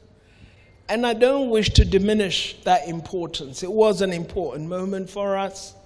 And I think it's necessary to celebrate it. But if you don't go to political education, you don't understand that the struggle is going to be much longer than arriving at an election date.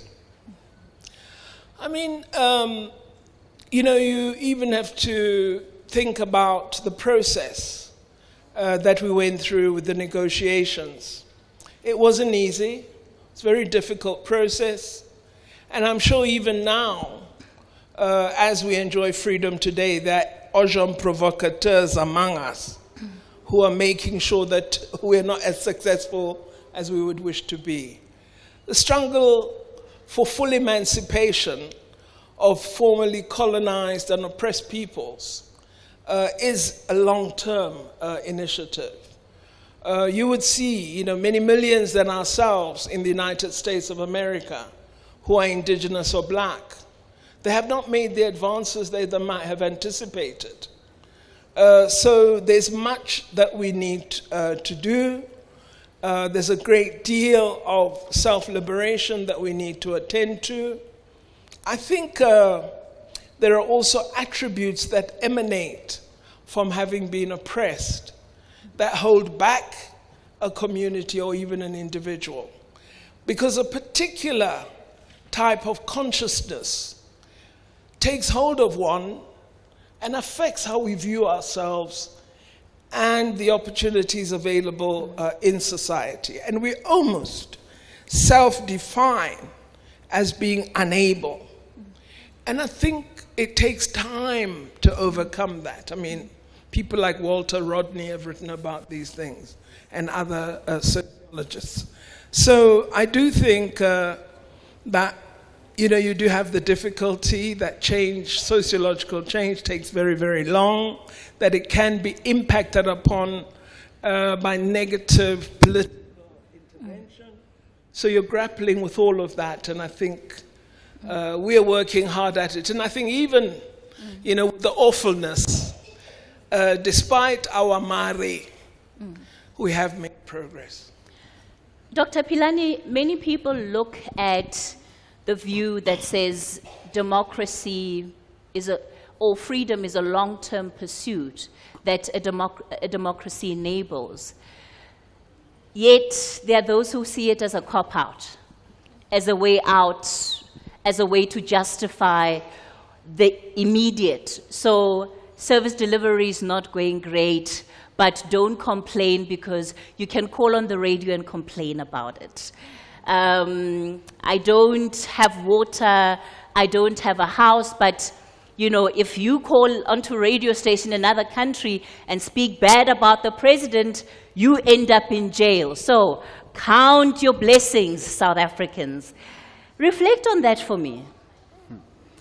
Well, I think in contextualizing that, it is important to acknowledge that South Africa's democracy on certain indicators, important indicators, has delivered. Access to housing, access to education, healthcare, the higher education system. You attend any graduation and you look at the demographics. I'm talking about all type of fields, you know, from engineering, medicine, the social sciences. But what also happens with some of the gains of our democracy, and we saw it being consolidated after these elections, or at least deepened, the challenge is that expectations do not stay the same. So you have uplifted a certain section of society. That section of society has exposure to systems around the world, how they operate. Their expectations do not simply stop, you know, at a certain stage. So you create a middle class. That middle class is linked with the rural areas. It is linked with peri-urban areas within our societies. And what they demand is greater efficiency. Yes, they acknowledge the gains, but the demands will not decrease. The demands will continue to increase, and the challenge of our democracy is to continue to adapt, continue to become more effective, and continue to deliver on the development agenda. Shweshwe, when it comes to making sure that these critical markers that Dr. Philani speaks about, the fact that we are on the stage 30 years after democracy on SAfm, our group executive, Nada Wachela, tells a story of how this wouldn't be possible under democracy, that we see it as a gain. But how do we tell a fair story that reflects South Africa today? Because all of these critical markers of this is what we have achieved means very little to the millions of unemployed young people in this country, who some are living on 350 Rand a month just to get by. When you go to them and you tell them about democracy and its dividend, they ask, where? What is that dividend? So how do we tell that story fairly? Khozo Kathy, Khozo Dr. Pando and everyone. I want to take from what Dr. Pando said. I think she spoke about the freedom of expression a few times in the address. And it's very important for us to actually appreciate it. I want to completely maybe disagree with you and echo and reiterate what Mena Lady is saying. She says, South Africa, speak up and speak out. And I think that's the role that the media has been playing in the country. And we still cannot ignore how important that is. And I think, yes, it's very important for us to recognize that there are some people that have been left behind. Even as we transition in the way in which we are engaging citizens, some are still unable to reach us. Mena Lady speaks about the use of indigenous languages and community media in driving participatory democracy. And I think this is very important. And perhaps the indication is, in 1994, we all thought that we arrived, but actually we haven't. The project must continue and participation must continue. A way in which we can ensure that we are responsive in dealing with issues is engaging with the members of the communities and the public. And the media, yes, is one of those, provided we are using language that is accessible, that resonates with the communities that we are engaging with. And I think for me, that is important. We have an opportunity to also tell a story of, yes, we have challenges, there's 350 grants, but there's also a story of a South Africa that is thriving. Pre our constitution, the gift that it is, freedom of expression to be able to access all of that information would not have been possible. And I think we shouldn't take that for granted, that we are able to sit here today and even share this platform and be able to express ourselves. But I also agree, we cannot ignore that there's still a lot of work to do. But we need to deepen our democracy, and that we do by including the community members and engaging with them in all of the forums that are available, including community media.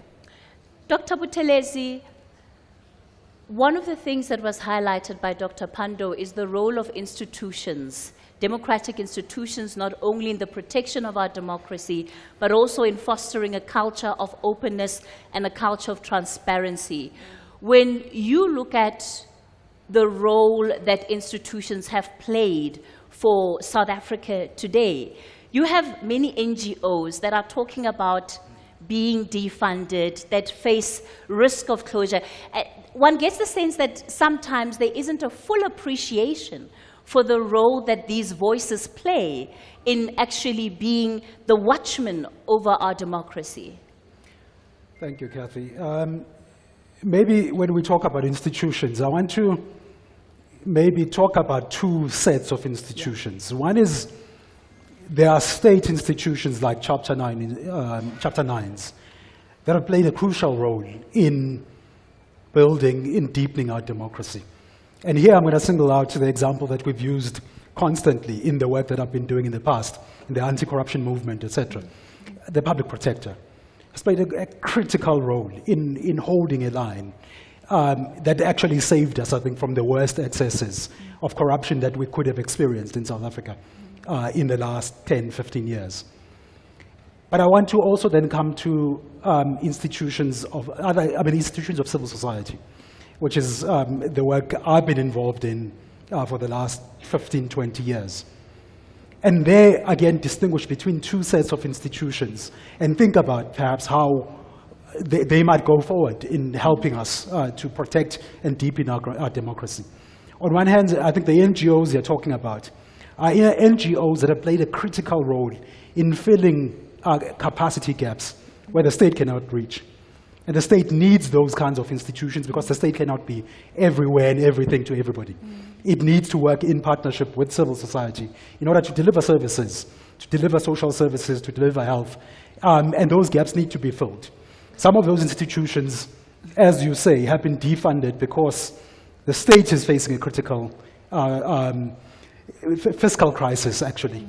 And that then means there are cuts everywhere. And we need to think about how we go about maintaining a vibrant civil society in that space that can continue to work with, help the state to fill those gaps in capacity. But the second side of civil society and institutions that we need to think about are the institutions that hold the state to account, that hold the private sector to account. And I think we've talked, Dr. Pandor talked in her speech about the free media that we've been talking about and the role it has played in helping us deepen and shape our democracy. We've also spoken about the role that the state itself has played, government has played. But I think civil society, in addition perhaps to the judiciary, has played a critical role in speaking truth to power, in challenging the state. And I think it goes back, right back to maybe the treatment action campaign and the role that it played, where we realized in that moment in the early 2000s that when people we think, people who've led us out of the oppression of apartheid come into power, sometimes they are the people that we also need to take on as civil society. And that is part of the role that civil society plays and needs to continue to play in deepening our democracy going forward. I want us to look at what the future needs to be for this country. If we are to have, in the next 30 years, a lecture of this kind, what do we imagine that to be? Because whatever we imagine, those are decisions we need to start making today to create the conditions for that reality. And Dr. Pandor, it does feel that, yes, it's 30 years of democracy and people want to celebrate, but there's actually a malaise, there's a low morale in the country around what our future is how do we come out of this? However you want to describe what this state we're in is, how do we come out of it? We need imagination. We need optimism. We need energy, hard work, honesty, integrity. We need an economy that's growing. For it to grow, it must be diversified. For it to diversify, it must restructure. We need to value add in our own resources, so add new industries.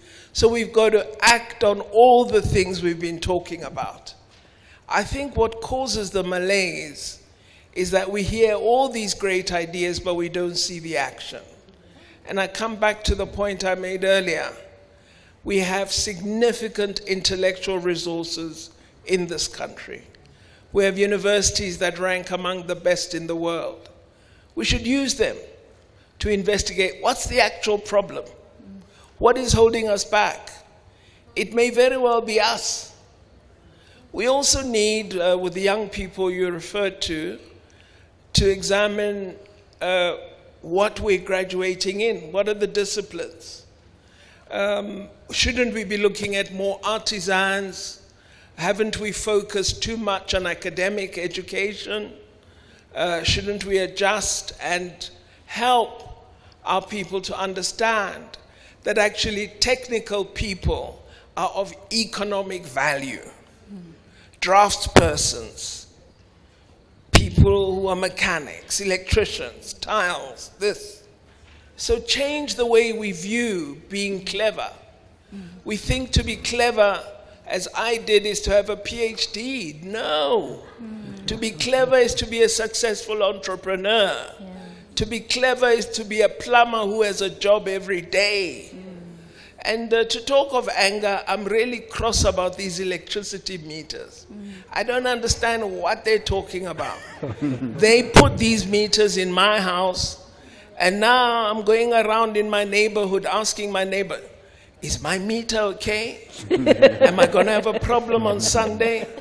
What did they say I should look for? Because nothing was posted through my letterbox to tell me about this meter.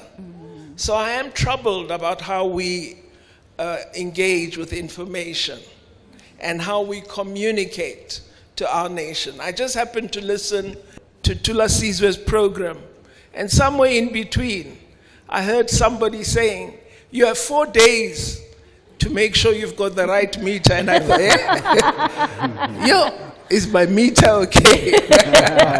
So now I'm living in a sense of confusion, because I don't know if my meter's right. I don't know what they want me to see in it to know it's okay. I heard somebody saying you look for a 4 or something.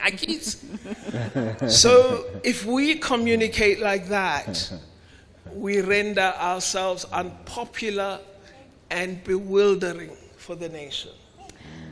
I want to put you a little bit on the spot, and I'm going to ask you to act like it's just the two of us. None of these people are here. You are talking about a reimagining of how we solution for our current problems. You do this as somebody that has been a leader in this democratic state. You understand the inner workings of government. You also understand the inner workings of the party. So when you ask, why is there no action? I see it as a rhetorical question, because I think you have an answer. Look at my departments. I went to the best people. If I had a problem, I'd say, come and help me understand this. How do we address it? I didn't sit there bewildered and pretending I know all the answers. I don't. I'm not a geographer. I'm not a chemist. I'm not an electrician. When I was in higher education, again, just for a short while, I asked people who are in these trade unions of artisans to come and explain to me, how do you get to the point where someone is an artisan? And they said, hey, Mefro Pando, dada. Okay. We spoke to colleges, we began to do those things, putting in plans for practical practice. Then Minister Nzimande improved further on that. So I think the key issue is to be solutions-oriented instead of, just problem setting. People sit, and I think one of my fears about the nature of our freedom of expression is that we may be trapping people in a culture of complaining rather than trying to find an innovative way of common solution seeking. And I think, the thing I spoke of individual versus community, encouraging people. And, even if we were to say, we go to some informal settlement, and I know many, they have grown since our democracy, but if we went to them and say, we wish to make this a suburb, a proper suburb, human settlement where you live comfortably, you have housing and other amenities. What would you, the community, want to see it look like? Can you envision your area, the streets, the police station, the church, the mosque, the shopping area, and so on? What do you want? We're going to work with you. We'll bring architects, engineers, surveyors, and so on. Sure. They'll be available to you so that people have a role in determining their own circumstance. Instead of this thing that there's someone out there, because you're asking me questions, I have to answer. But sometimes I don't have an answer. Mm-hmm. And, you've put us now in positions where even when we're totally ignorant, as my dad used to say, are you begging his cause?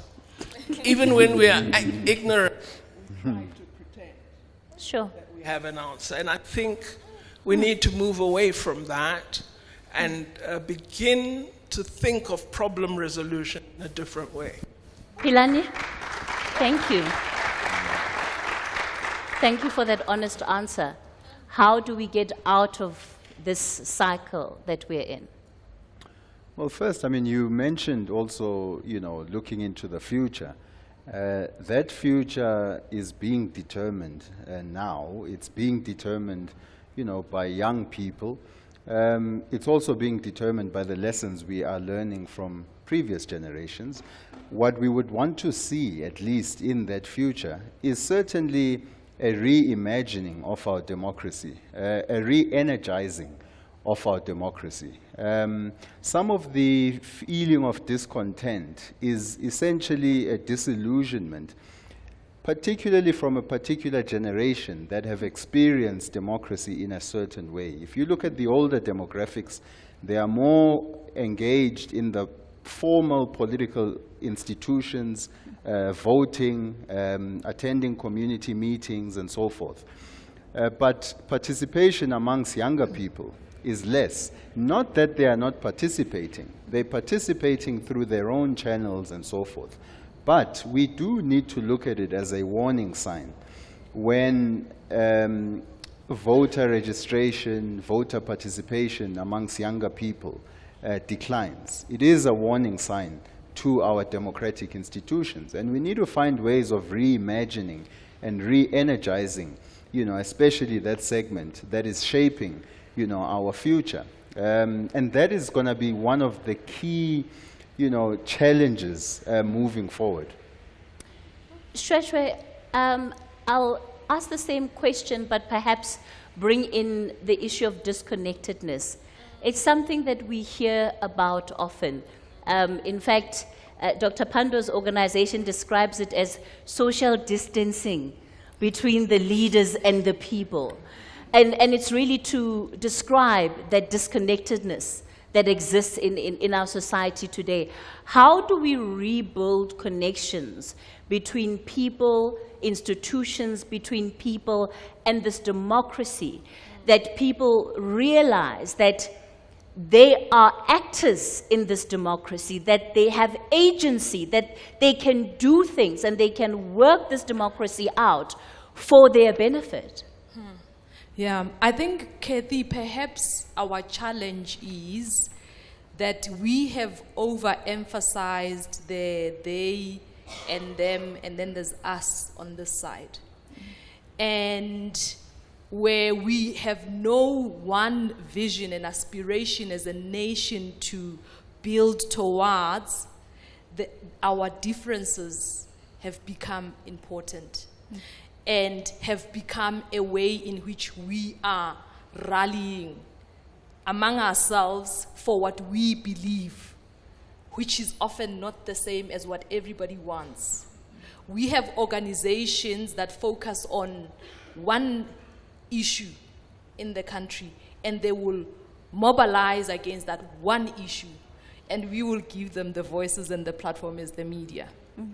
And I think South Africa is a country that is alive with possibilities. We have a role of defining what kind of South Africa we all want to build towards, and we must all participate in that project instead of focusing on this is my problem and my community here. And I think we will have many problems, as we have seen, but if we define the one problem that we are saying today we want to solve, it will help in building a society where we are more one and less different. And the language then we speak is that of we are all working towards this. And I think perhaps that's something that we need to emphasize on. And yes, with the freedom of expression comes platforms and opportunities for us to actually get onto the radio stations and amplify our differences and amplify all of the issues we think should not be done or we shouldn't be encouraging. And I think there is a responsibility here for us to say, we are on a project to build South Africa. We will use the media platforms and the freedoms that we have to amplify this one message that we are driving towards. And I think for me, that is what would be important. Dr. Buthelezi, while I'm going to give you a chance to come in, I'm going to get my colleague Thulasizwe Simelane. He's curating the questions from our listeners. So Thulas, if you can jump on stage. But Dr. Buthelezi, let me then give you an opportunity to reflect on the future and building that connectedness and breaking these continuous cycles that we're seemingly stuck in. So maybe let me start with agreeing with Dr. Pando that listening to people and asking people what it is that they want is one of the problems we've arrived at in South Africa. I argue that we've got to a place where those that we've put in power have become unable to hear us and to hear what we want. They've become unable to listen. I think you need to repeat that. I think you need to repeat that. What you're saying is simple yet so profound. The results of the last national and provincial elections, I think to me are a reflection of how those we've put in power have become unable to hear us, to hear what we want as people, as communities. And it is that anger, that fury, that has arisen out of that inability to be heard that led to the kinds of things that Philani was talking about, younger people checking out of the electoral system. And so one of the fundamental things that I think we need to do in South Africa, which, I mean, the work has begun to do this, is to rethink the question of accountability by rethinking our electoral system. I think that's one of the simplest things is to begin to make it possible for the people that we elect to account to us. For us to be able to recall the elected representatives that we put in parliament, or we've put in the executive. That's part of the distance that exists in this country, is that we are unable to reach the people for whom we vote. And so our electoral system and parliament is seized with this currently, as well as a grouping in civil society, to think about how we redesign our electoral system so that we can hold our elected representatives to account more directly. Tulas? Yo, wow. The People's Parliament is very much in session. This is the South Africa we recognize. Deliberative democracy is one of the elements. Of course, you can be part of the conversation, as we always do here on SAfm. We'll be taking your WhatsApp voice notes, so do contribute and send those to the usual number, 061-410-4107, 061-410-4107. But we do want to also encourage you to engage with us at SAfm Radio. Is really our handle on all of the social media platforms. And please do use the hashtag Pando on SAfm, or also hashtag SAfm Public Lecture. Let's get the conversation going. Let's start in the room. We'll take a few contributions and questions. I think let's start with 5. If we can get the mics moving around the room. And I see hands immediately going up. Dr. Naledi Pando, as you can see, the appetite is really there in the room. So I think let's start to the right of the hall. If we can get a mic to the lady over there. Good evening, everybody. Good evening to Dr. Pando and the rest of the guests. My name is Nobutula. And just quickly, I would like to ask Dr. Pando, because you mentioned earlier some of the community-based ways and joint social action that we as South Africans can implement in efforts to combat crime. I'd like to know what that, in practical terms, looks like to you. Because the first thing to me that comes to mind when local social action is mentioned is mob justice. And we all know the ramifications of that. But in a country where trust and faith in law enforcement have declined at best and are virtually non-existent at worst, it's difficult for me to practicalize social action. You think about people like Ethel Williams, who's had to flee the country after writing his book about whistleblowing, and Babita. You know, those people come to mind. And so I'd like to just hear from you what social action in practical terms looks like to you. Thank you very much. Perfect. Thank you for that, Nobutula. I am taking notes, Dr. Pando, and I think between all of us we'll be able to remember what the questions are. Let me come to the left of the room. If we can get a mic somewhere at the back, or, yeah.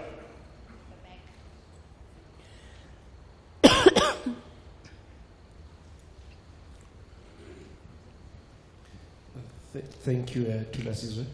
No, I just want to, my name is Tumelo. I just want to check with Mena Lady, Utwa Kimberly. My father is from Khalishiwe. As the second last born, after South Sudan being the last born, did we learn anything from the first born 1957 Gold Coast, Ghana? Because we seem to be repeating the same mistakes and going the same route. Infrastructure dilapidation of public health care, dilapidation of public schooling, and so forth. I am asking, did we learn anything? And if we did, what have we done to address that? The other one is SADC and the AU. Are we really participating meaningfully in SADC and the AU, in Gaborone and Addis Ababa? Then the other one is, do we have the best brains in roles in our country? That is both political appointments and senior officials. Because any country, if it is to be successful, it has to put the best brains in senior roles. And then, of course, do we have a national identity? Because I don't know if South Africa has one national vision, one national value system, and so on. Everyone has their own value system and so on. All right. And whose responsibility to define that? Thank you for those. Let's get a mic over there at the back, to the right of the room. And on the left, could we please bring it to the front here, right at the front? There was a hand right here. Nomsam Dluli had her hand up. So, yeah. Please go ahead. Okay, beyond to you, everybody. I have a question about the restructuring of the economy. As we well aware, we have to borrow money for most of projects that we start, like infrastructure projects. Do we have to allow the foreign countries or the investors to come in with their business people, or is it possible in the restructuring of the economy to just get their money and the expertise and we'll pay it back, but making sure that the people that are in the country are the ones profiting from the resources that become finished products and get sold off, as opposed to the business people that invest money and take over those natural resources, as we see all over Africa and including in this country? Thank you. All right. Give us the name. Did we get that? Are we? Yeah, because my brain is a bit slow now. Yes, please go ahead.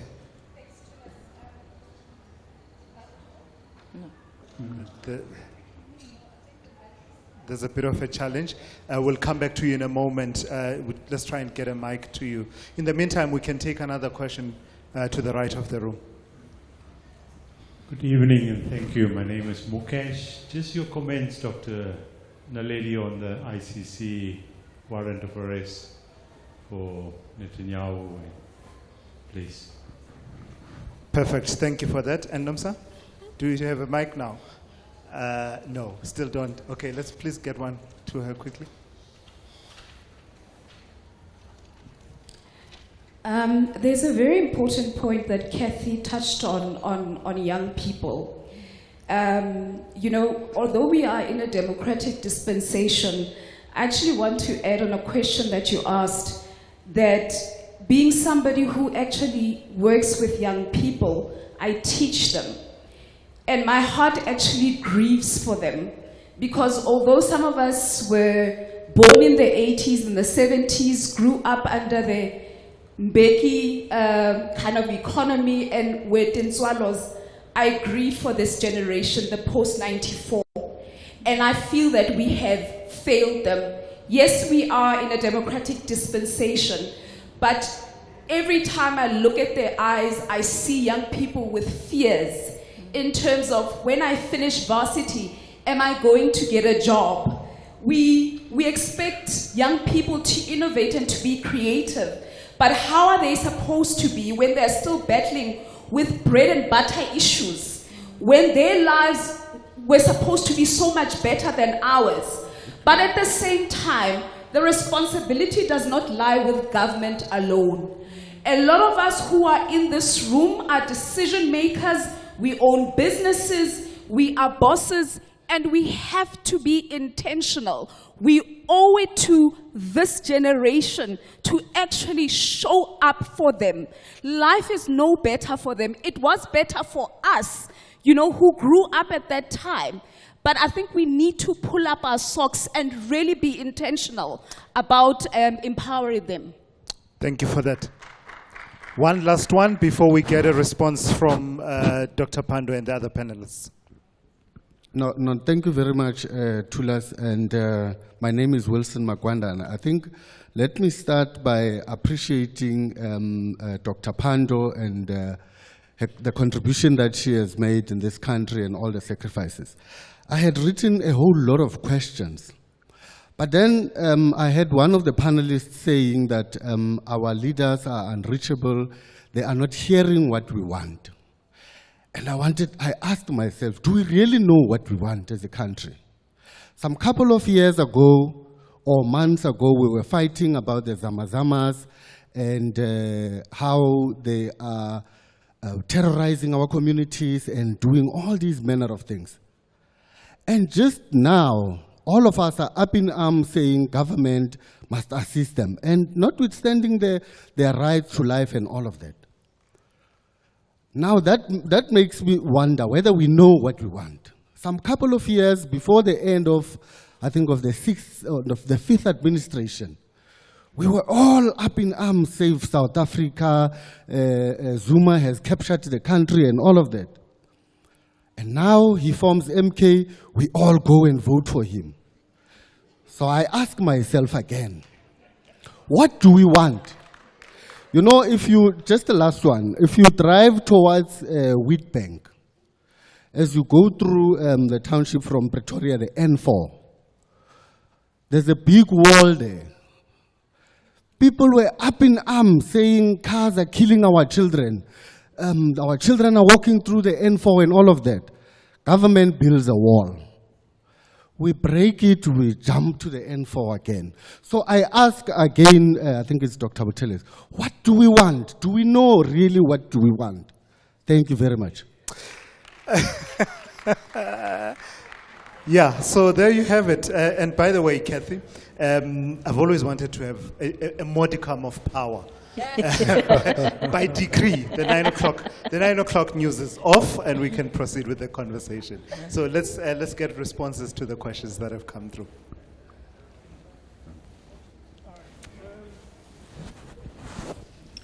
Well, Nokuthula, I think to combat crime, obviously we need a much better police service, and efforts are being directed at that. But we also need neighborhood watch. We also need parents who discourage dishonesty and who ensure that we teach values to our children.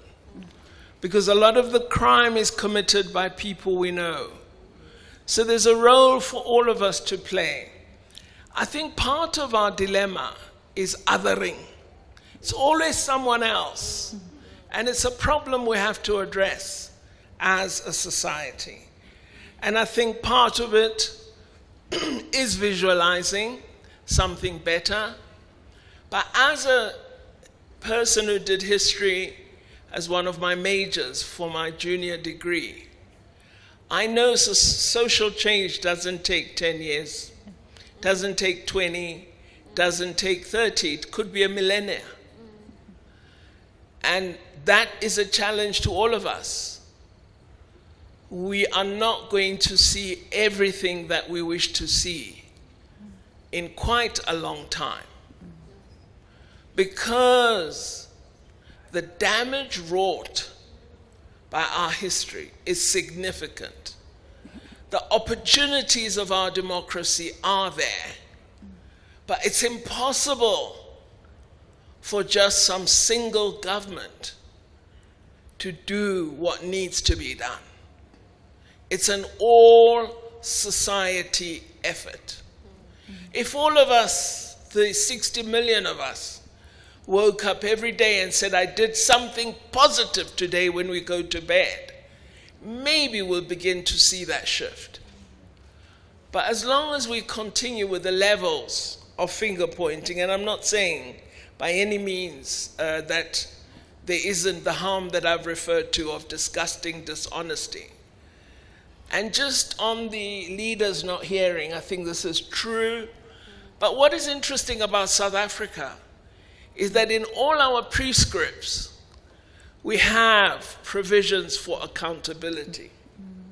And so it is not that leaders are not hearing us, it's that leaders are failing us. They're not doing what they should. I remember when I was a member of the National Executive of the ANC, we would be assigned to go and address meetings in different parts of the country. I recall the number of times when I was the only one who arrived at that meeting. And these other leaders were so much more popular than I, but they didn't do what they should. I recall that we have constituency officers. As MPs, I was in mine regularly.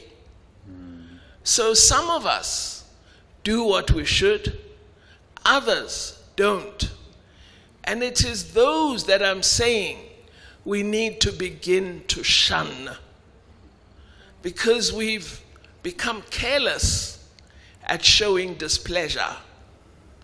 And even for those that we know have been egregious in conduct, we treat them like heroes and heroines. And it's wrong. On Ghana, well, I think we've done far better than Ghana, and I could give you a legion of examples on that. I think our infrastructure is far better in 30 years. I think in the areas I made reference to, there's far better progress than Ghana. If you look at the number of primary schools and secondary schools in Ghana, you'd be very worried after 50 or more years of freedom. So I really don't think, it's fair to suggest that South Africa has not moved or has been at the same pace as Ghana. That's not correct. There are aspects of Ghanaian action that does, I think, show credit to them, such as the manner in which they've addressed artisanal mining, for example, which we've not been able to do. But I don't think they are easy comparisons. Indeed, we've been meaningful in our interaction and activity in SADC. I could refer you to my past speeches as Minister of DERCO. We don't have time for me to go into it. As to whether they're the best brains in leadership or in office, I think they're very good brains, but there are a lot of very dishonest people. And this is our problem. On national identity, if you embrace the values in our Constitution, you, in a sense, appropriate an identity. But part of the beauty of our Constitution, it recognizes there's no single identity in South Africa. And that's why it says, united in our diversity. We are many, many identities. But there are commonalities, there are attributes that we share, there are concerns and interests that we share. And as I said, there's Omkurs squeezing Itumeleng's hand as Colby is rushing for a try. So there is an identity. There are aspects of a vision. The fact of Bafana striving on for so long, and now we are celebrating and filling the stadiums, suggests there is a vision. So we also need to think of ourselves differently. Think of ourselves in more positive fashion. On the ICC warrants, finally, and I'll leave the other difficult questions for the professors. On the ICC warrants, we are pleased that finally, after 6 months, the court has acted and has issued arrest warrants for Prime Minister Netanyahu and Yoavi Gallant. And we hope that they will be treated the same way that others who've had ICC warrants issued against them are treated by the entire global community. We will watch and see. Yeah. I think in the interest of time, let's try and get a few more interactions that are coming through from the voice notes. There's just one that came through on X, on the platform known as X. It's taking a bit of time for me to adjust to this thing. Twitter, man. So on Twitter, Zwelicha Zwe asks Dr. Pando that you made a comment that says, quote, "The GNU surprised me." And Zwelicha says, can she expand further? What else could she have done differently or liked to see? Well, I think they were left with a fait accompli. There wasn't much of a choice. The surprise was that you're talking of political parties that essentially dislike each other and their policies, and you wouldn't have imagined that they would come together. But at the moment it's holding, and appears to be holding positively, and as patriots who love our country, we hope that they will be successful. Yeah. Let's take 3 voice notes, and then we'll ask the panel to respond to all of them. If the team is ready, please play them. Good evening, Dr. Pando. Good evening to the team, the loyal listeners across the country. Dr. Pando, what would be the first thing, the primary focus, one thing that you would do if you were the president of South Africa today? Would you also consider contesting for the presidential seat? is Bramoro in Bloemfontein. I wish tonight's show was being hosted in the city of Bloemfontein. I just want to know, why did they close those Mizoros and technicals? Because we, our old ages, we used to go to Mizoro on Wednesday, Thursday, or Friday. All the schools before in the National Party government. Good evening, guys in studio. Kobane Pahachi speaking here in Cholomna.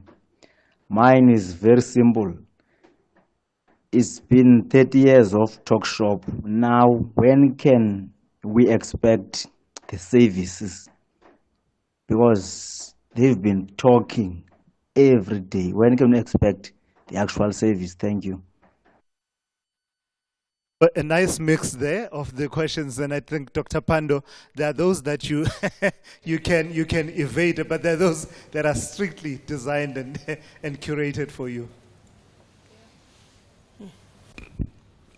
If I was to become such a terrible position, which I don't desire at all, I would initiate an immediate review of policy and set priorities which are achievable for our country.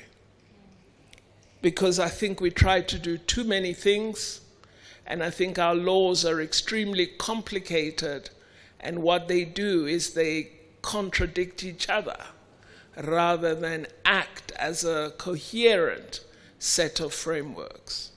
So in an effort to understand where the problematique is, I would initiate a review and immediately begin to address the big question, which I think is the growth of our economy and jobs for as many people as possible. I have no desire to be president.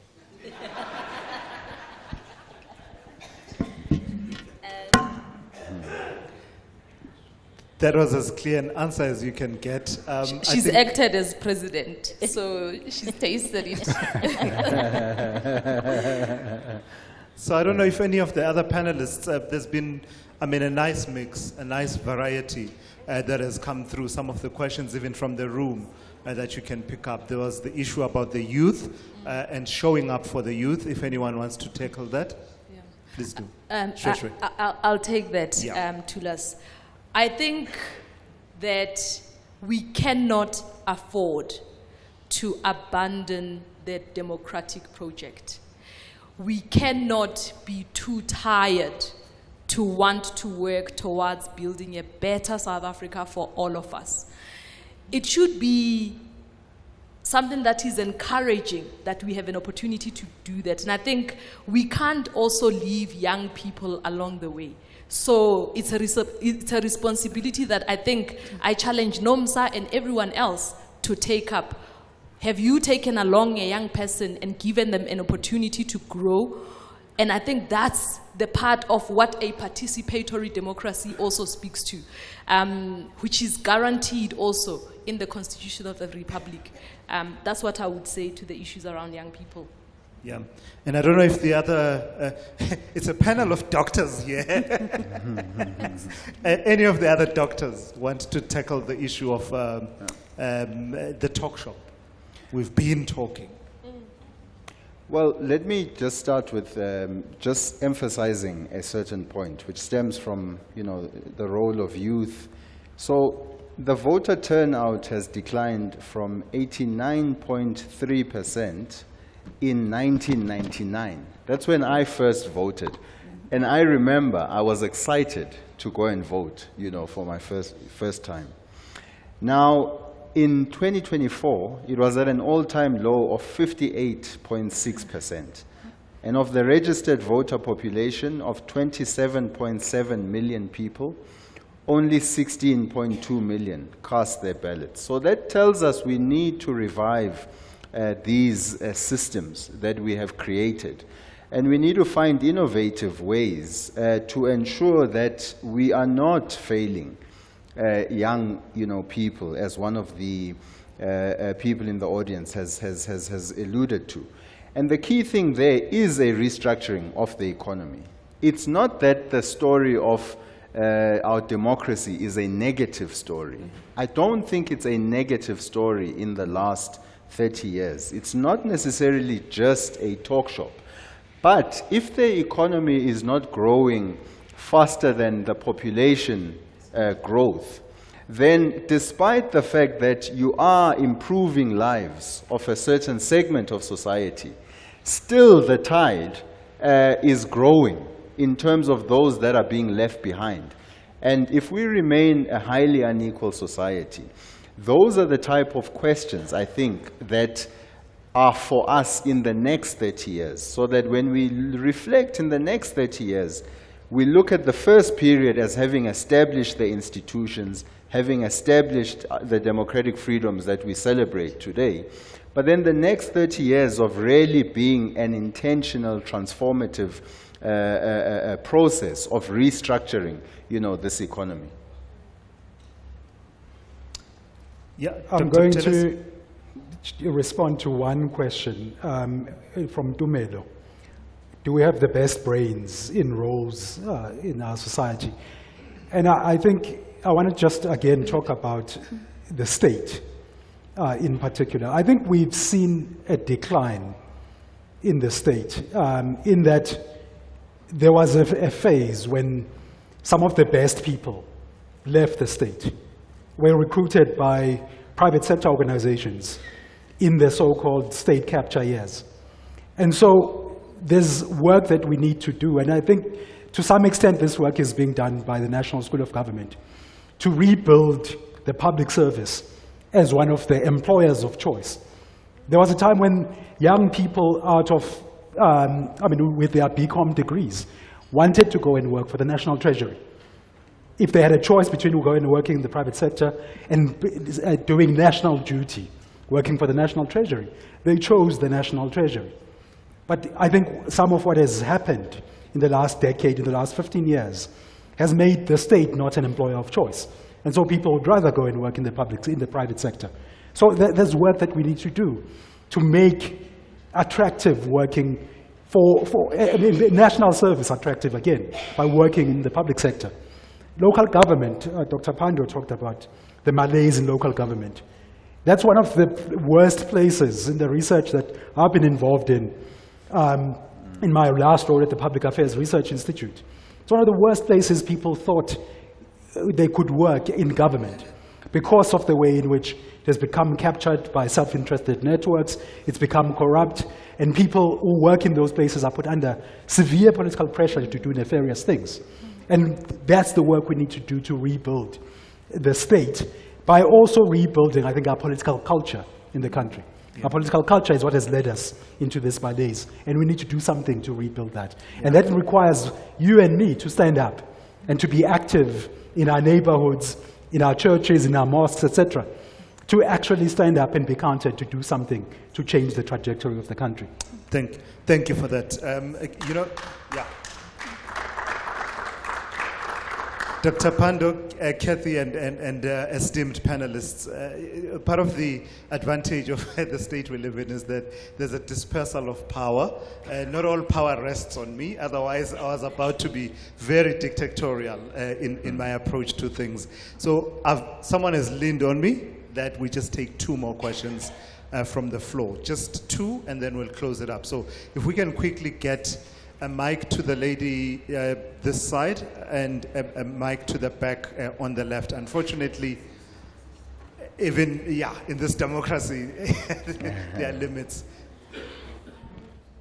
Evening, everyone. My name is Boiketlo Motshekwa, and I am from the Northwest. And prior to me coming here, I went to the labor court, and I have been waiting for a notice of set down for 2 years. Actually, I've been denied a notice of set down for 2 years. The case has been going on for 5 years now. I have approached all the institutions that are set to safeguard the so-called democracy and the beautiful story that South Africa has to offer, including the opportunities. I have been to the Public Protector. I have found no help. I have been to the Public Service Commission. Soma Dodafikeni refused to assist me. I have been to the Human Rights Commission because I'm a mom. if I am being victimized, probably because my child is still a minor, her rights could have at least been protected. Unfortunately, I haven't been assisted. I even went as far as the Office of the Chief Justice to report the court. Nothing is being done. Mr. Gagai in the Office of the Chief Justice is not helpful. Mr. Alistair Slinger is not helpful. The manager of the Labor Court, Mr. Tulisile Nzimande, it's not helpful. It's chaos. We don't know where to go to. And it's not that I'm a pessimist. Yeah. But we should try and be sincere. Absolutely.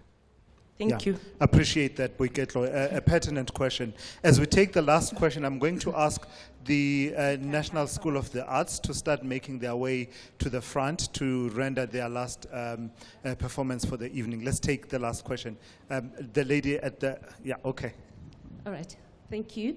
I'm going to be short and really brief. I'd like to applaud Dr. Naledi Pandor for being very pragmatic and very clear in outlining and highlighting the progress and the failures and the challenges in the era of democracy. But the challenge that has been outlined is around, which is really a passion, I'm really passionate around that, that have we rushed into the curriculum changed. Now, based on that, as Minister has had many various roles, and education being one of them, now as we reimagine the road ahead, what is this one key thing that the Minister would put across as a key educational reform? Taking into cognizance that you have said in the letter that technical people are the one that carries the value of the economy, the one key educational reform that will tie in with what Nomsa has basically alluded to. Thank you. All right, those are the questions and contributions. Yeah, over to you. Well, I've always argued that one of the things we have to get right is the foundations of education. You can't do much if children can't read and count. And so the foundations are critical. And again, I come back to the point that we always have statistics on how badly children are doing, but we never raise questions about are the teachers able to do what is required? Do we know how to teach reading, writing, numeracy? Return to the foundations.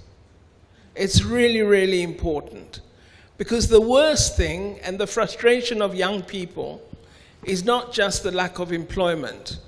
It's also because they're aware when they come out of some of our institutions, they don't have skills that can be utilized in industry or other sectors. So we have to change the content and focus of what we're doing so that people really feel empowered and skilled and have attributes that render them able to manage the complexities of society. I think, Dr. Pandor, it is 23 past 9 o'clock. You see all of these people still seated in the room. Many people don't understand talk radio, because why would you listen to a station where they're talking all the time? These are the people that love talking all the time. You deserve that round of applause. You absolutely do. So no doubt that we could talk and talk and talk, but the station is not going anywhere, neither is the conversation. This is a good time to wrap up in terms of your contributions to our conversation and to this lecture tonight. Please give a warm round of applause for our panelists and Dr. Naledi Pandor.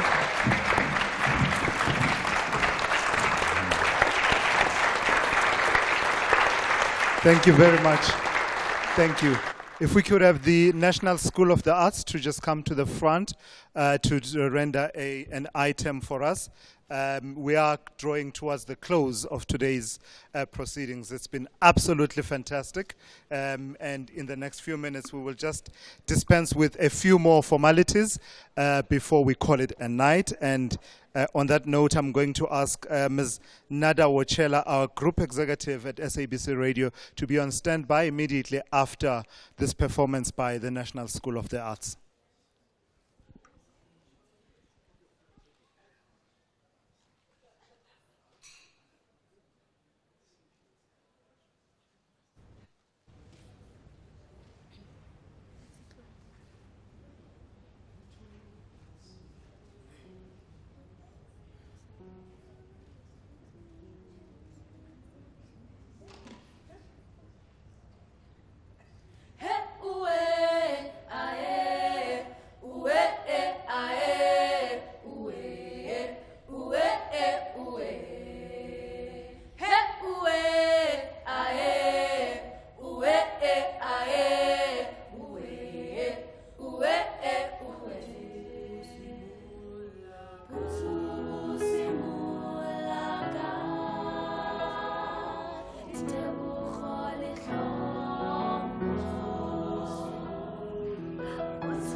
That's the National School of the Arts, ladies and gentlemen. I mean, that's South Africa for you. That's us in our finest form.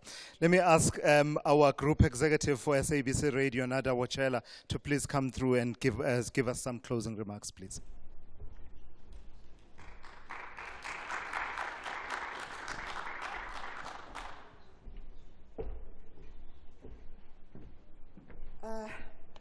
Thank you, Program Directors, Tulas, Kathy.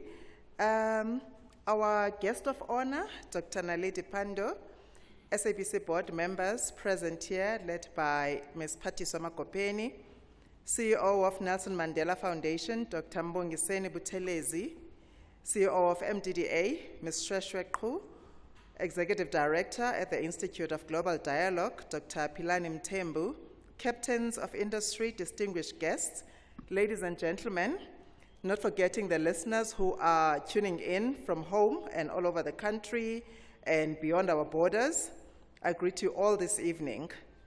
It is the graveyard shift, eh? Thank you for showing us so much love, leaving the comfort of your homes on a Wednesday night to grace this occasion. I don't think people go out on Wednesdays. Or am I showing my age? Maybe people do go out on Wednesday nights, but I certainly don't.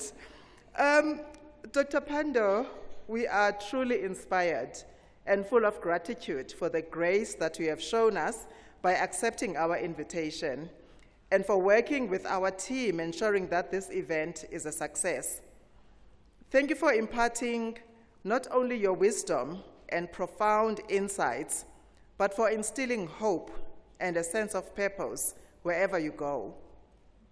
As South Africans and as leaders, especially women leaders, we should consider ourselves fortunate to have had the opportunity to know ethical and courageous leaders like yourself, to have been inspired by them and to have had the opportunity to learn so much from them.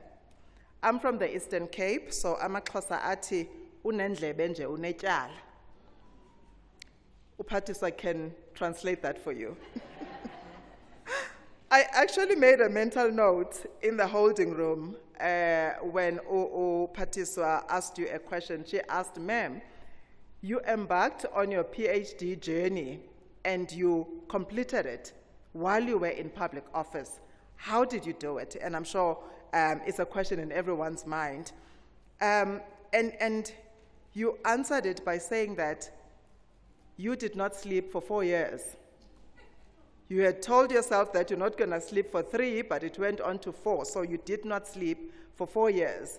You said you couldn't have done it if you had believed that sleep was that significant. And I thought, wow, that's discipline on steroids, and something that you don't see much in our time. We're all about instant gratification.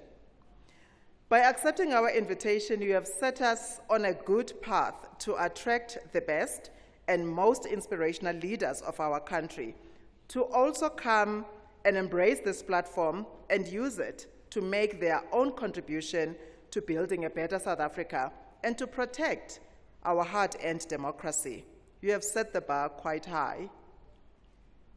As a public broadcaster, it is our duty to not only reflect, but also to positively influence the mood and state of our country by driving important nation-building conversations.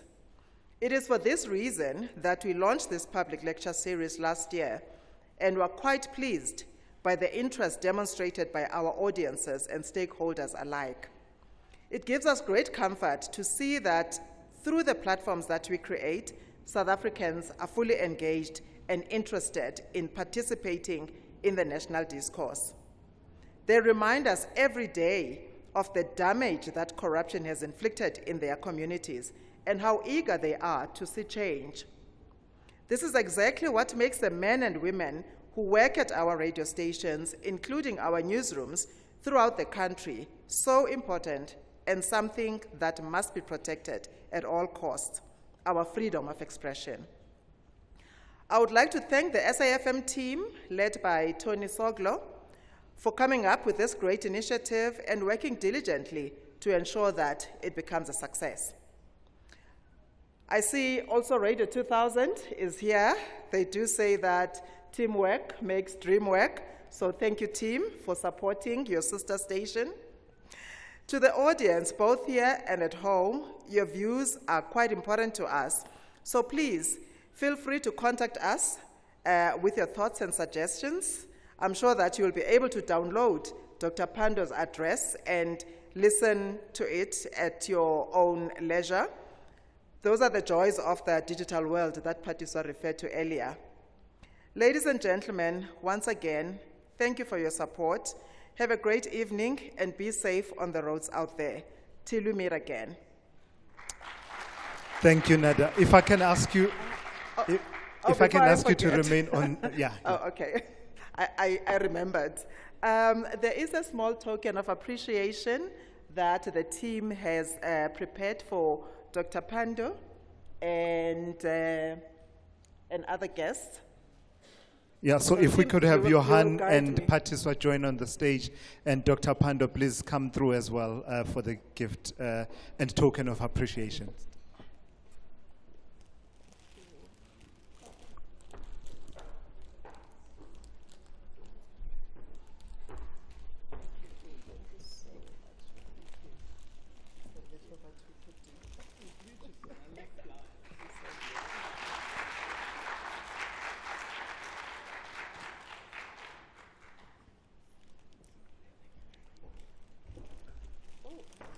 There's more.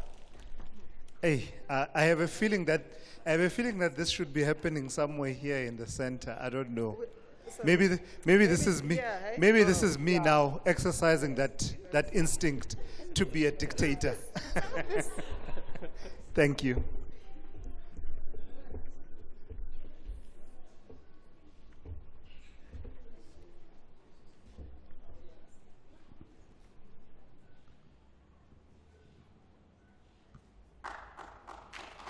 Thank you very much.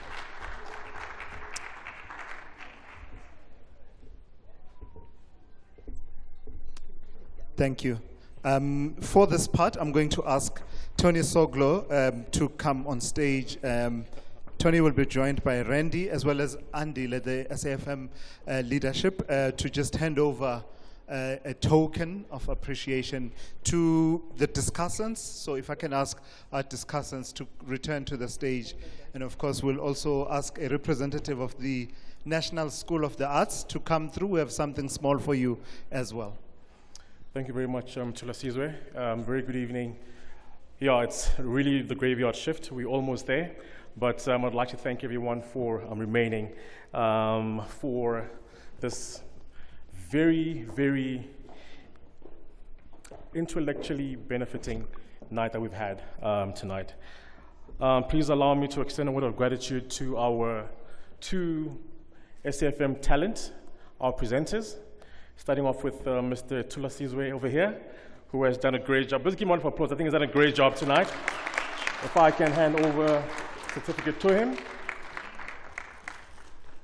This is just a token of appreciation to you, Tulas. So let's start with you. Since you are calling everyone up, we'll call you first as well.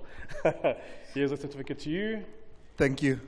I have to yield to the young people, you know. The young people are in charge now. They've come through, and it's all good.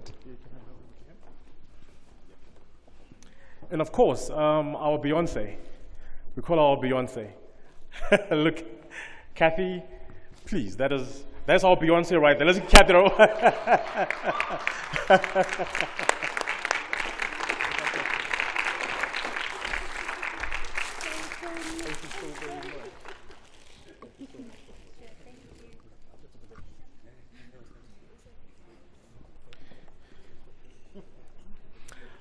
It will also be, I think, remiss of us not to thank these young people who are writing exams but took time out to be with us tonight.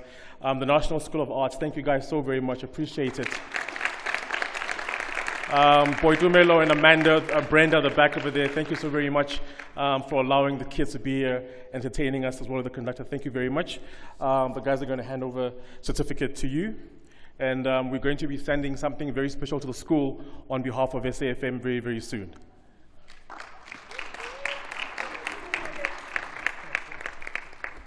And of course, to our discussants who made this evening such a great one.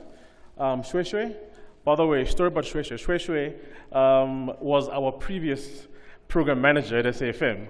until the MDDA decided that she doesn't belong at SAfm anymore, she belongs with the MDDA. So guess what? They offered her a bigger check than we did, and she took it.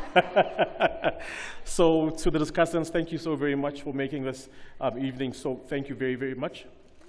Randy, that was great with you. Really much appreciated. Thank you very much. Yeah. All right. Thank you so much.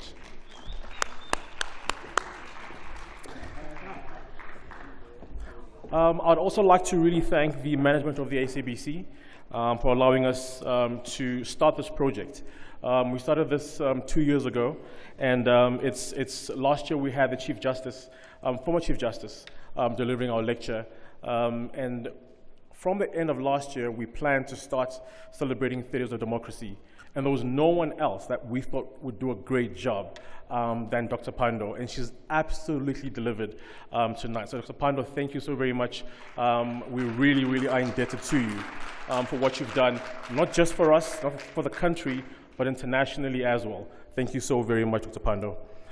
To our partners, stakeholders, Mr. Pahlela, I think I saw him at the back of the Baraka Funerals, who so diligently drove our guest, our chauffeured our very important guest. Mr. Pahlela, are you? Please come up. We have something special for you as well. Thank you very much for. He's a very shy man. He didn't think we were going to call him up. Thank you so very much. Let's hand over to Mr. Pahlela. Thank you. As he comes up, it really will be remiss of me not to use this opportunity to share about SAfm with regards to, thank you, there we go. Thank you so very much, sir. Appreciate it. Thank you for your support. Great. Let's give him a round of applause. As I was saying, it would be really remiss of me not to share the wonderful opportunity SAfm has from a commercial point of view. We are a station that is available to engage with all of our clients, all of our partners, as well as everyone who is in this room. If you'd like to experience a personal touch that the guys have, either Tula Sizwe or Kathy, Ashraf is here in the building as well. We have, where else do we have in here? We've got a couple of guys that were here. Oliver is busy broadcasting at this point in time, yes. I saw Ngaba as well, not, where is he? Over there. Ngaba, please wave. Wave. There you go, wave, wave. These are the guys who are on air on a daily basis, and if you'd like to engage with them, we are here for you as a station. Not only are we here to serve the nation, but we're also here to make money as well as a business. So we welcome your business as entrepreneurs, as SMEs in the country. Let's help you grow your business as well.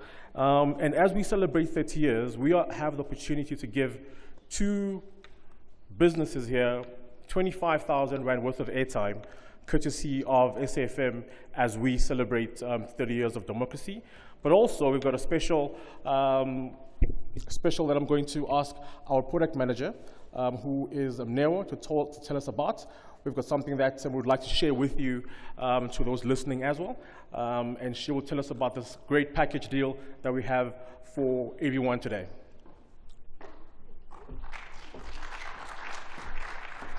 Good evening, ladies and gentlemen. Thank you, Tony.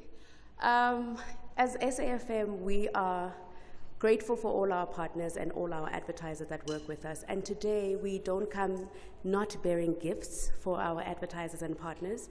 We do have airtime to give away. As you were walking in, we did ask you to put in a business card into the little bowl here, and we are going to give 2 people 25,000 Rands worth of airtime on SAfm.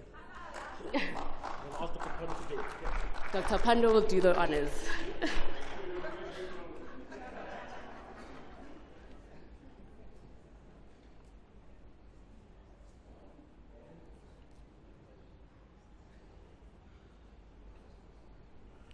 No corruption detected. Thank you, Tony. Okay. And our first lucky company is Nosipho Mkhize. Ha! Congratulations, ma'am.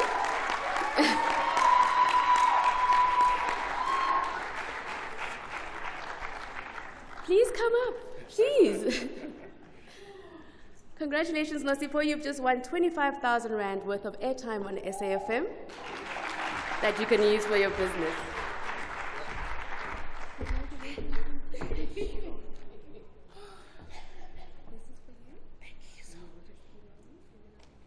Thank you so much. Thank you. Thank you.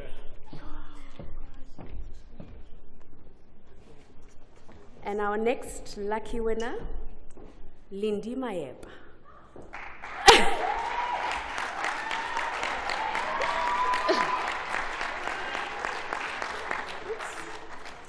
we go. I've been waiting for this. Thank you very much. This is for you. Email me and then we'll talk. We'll do so. Thank you. Thank you. Congratulations, ladies. But that's not all. So if you didn't win, but you would still like airtime on SAfm, we're willing to give you a 40% added value for any airtime that you book on the station from today until the end of the 31st of December. So if you booked between now and the 31st of December, you will get 40% added value on whatever budget that you give us. Thank you kindly. Thank you very much. Thank you, Neo, and thanks, Tony. Well, the program says there's supposed to be a closing by me, and I really have nothing to say. All I will say is Dr. Pando told us that we will have a lecture in 2054. Back in the days, we had a number line. I don't know if the young people still have it. A number line, you know, where you'd have like 0, 1, 2, 3 on a line. So we're in 2024. Let's draw a number line to 2054. And it's going to be just as exciting. Ladies and gentlemen, thank you. Thank you so much for coming through and for listening. Oliver Dixon is live on SAfm after all of this, and we'll be taking an open line, and the conversation continues. The national dialogue never stops on SAfm. Have a good evening and travel safely. Thank you.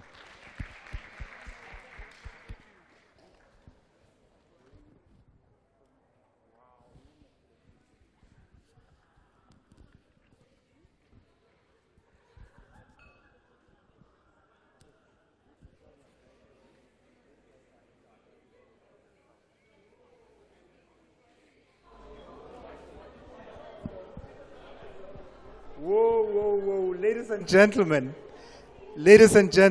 I am so sorry. There's a surprise. We've got a huge surprise for you as to mark our 30 years of democracy. Please don't go just yet. Trust me, it will be worth it. The artist, are you ready?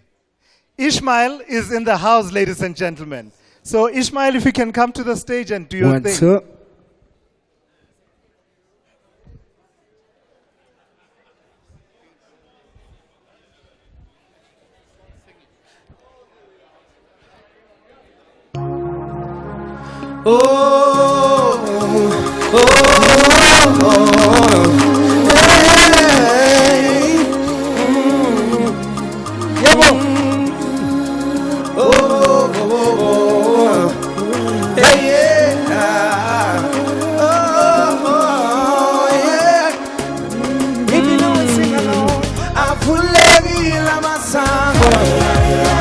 Hey,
emazweni, yeah. Sikhululekile, sigezizono ngegazi. Ngithi thina siphume emnqamlezweni, yeah. Sikhululekile, sigezizono ngegazi. Hey, afulekile amasango.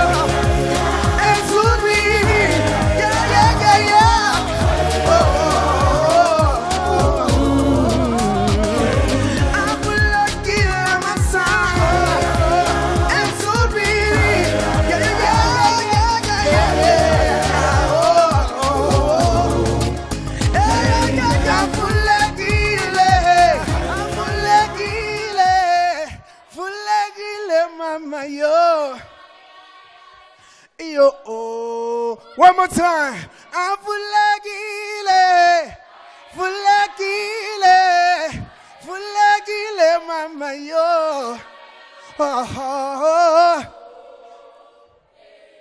Tololo, lolo, tololo, tilolo, tololo, tilolo, tololo.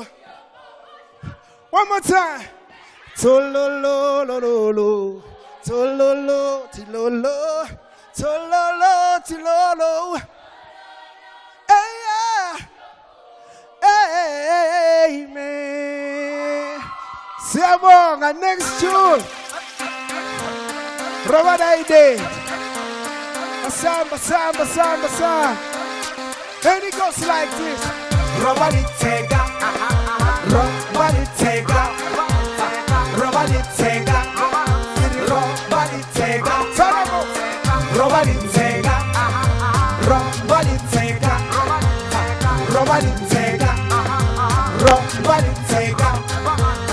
Robert Itega. Robert Itega. Robert Itega. And it goes like Larangewa.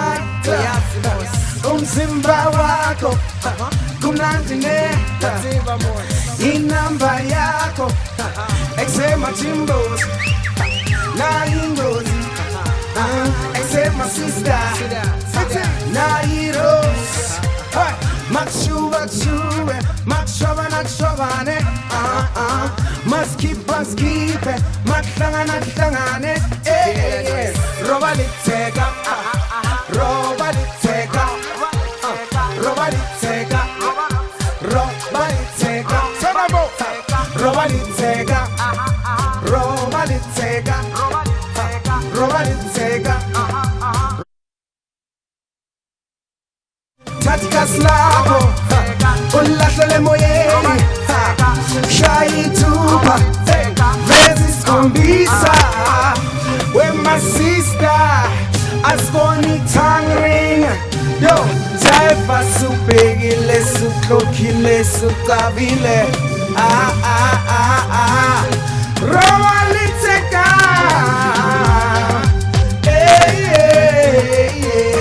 Robert Itega Robert Itega Robert Itega Robert Itega Robert Itega Robert Itega Robert Itega Robert Itega Steady one in number do you know what yeah shy number except Foza ubani poza except umshoza woza maziwa ziwe masipitlige sure masiphuze makungani asijive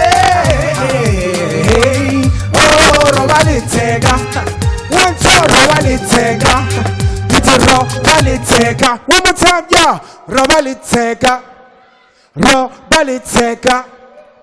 Yeah, thank you so much, ladies and gentlemen. Right about now, I'm going to play you a new song.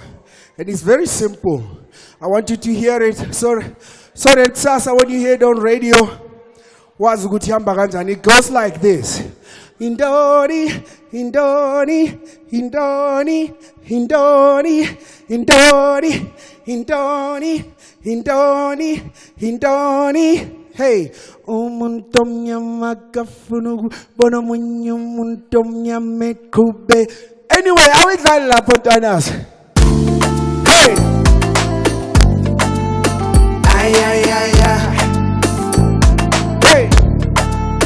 Hey. Ay.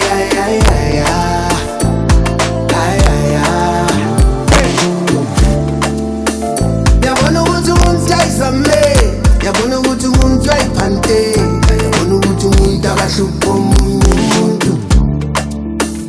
Subekele bese kwenze njani, mangithathele izinto zami, ngisebenzele ngamandla ami.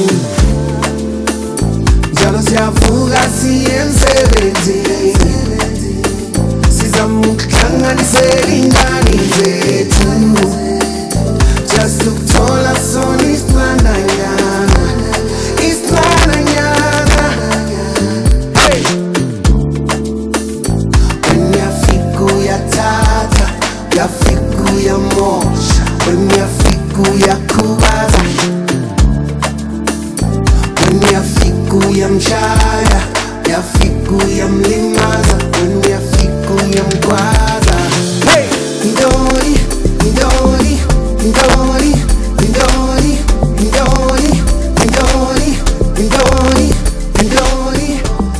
Umuntu omnyama akafuna ukubona omunye umuntu omnyama eqhubeke siya phambili.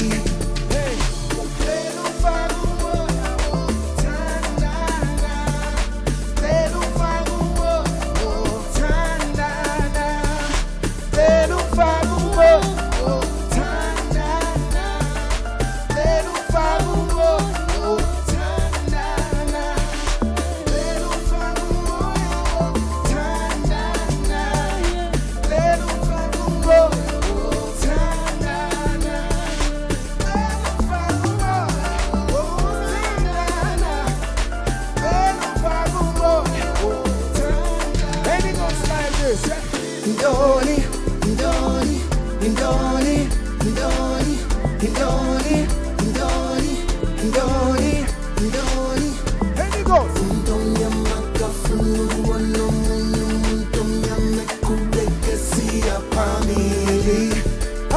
One more time. Ndoni.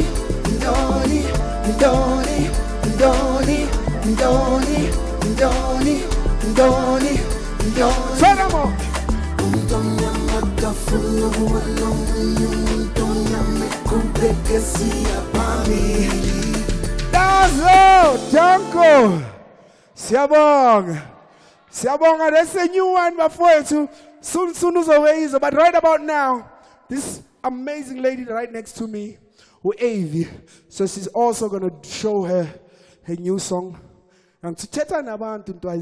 Sanbonani, how you guys doing tonight? Yeah, I know you had a long day, but I'm here to lift your spirits, guys. Yeah. Okay. This one is called Ubao, right? And if you are having a long day, just remember, Guti, you are here hustling for your family, okay? Okay. Yes.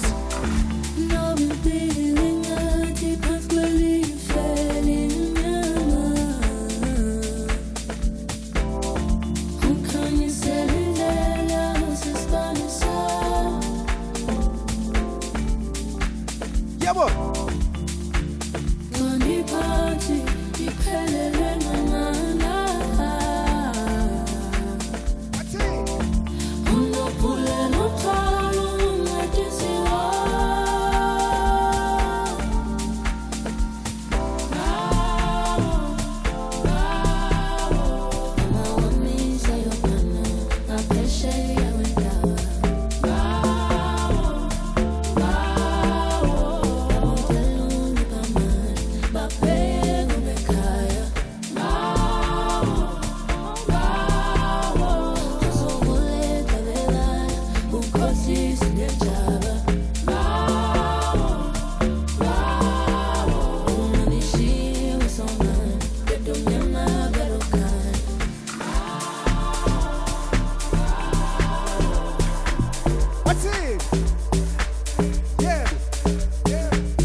Yo, ladies, give a big round of applause for it. By the way, that's a new track. Now you're in Johannesburg, everywhere he's going to be there. And right about now, we're going to do our last track. You're going to remember it, even though it's just a snippet. Yeah, even though. Just for remembrance. Word. Father's Day, where were you? On only guy, for the pain. Upside down, you turning me. You're gonna burn out. I ain't no weekend special. Tell my boy that. Hey, when the young friend, I'm by I said, good man, today. Let's go. Happy people everywhere. Ay, yo, we're talking to you. Ay. Throw your hands up in the air. So get up off your seat right now. Jump on it. Let the guitar take you back. Let's go. So get up off your seat right now. Ay, yo, we're talking to you. It's about to go down. Let's go. We bringing you a different sound. Straight from the holy ground. Ay, jump on it. Ay. All my peeps across the land. Oh, come on it. Stomp your feet and clap your hands. Jump on it. And if you feel it, raise your hand. Oh, come on it. This one's from the motherland. Jump on it. Yo, thank you so much. Have a good night, everybody.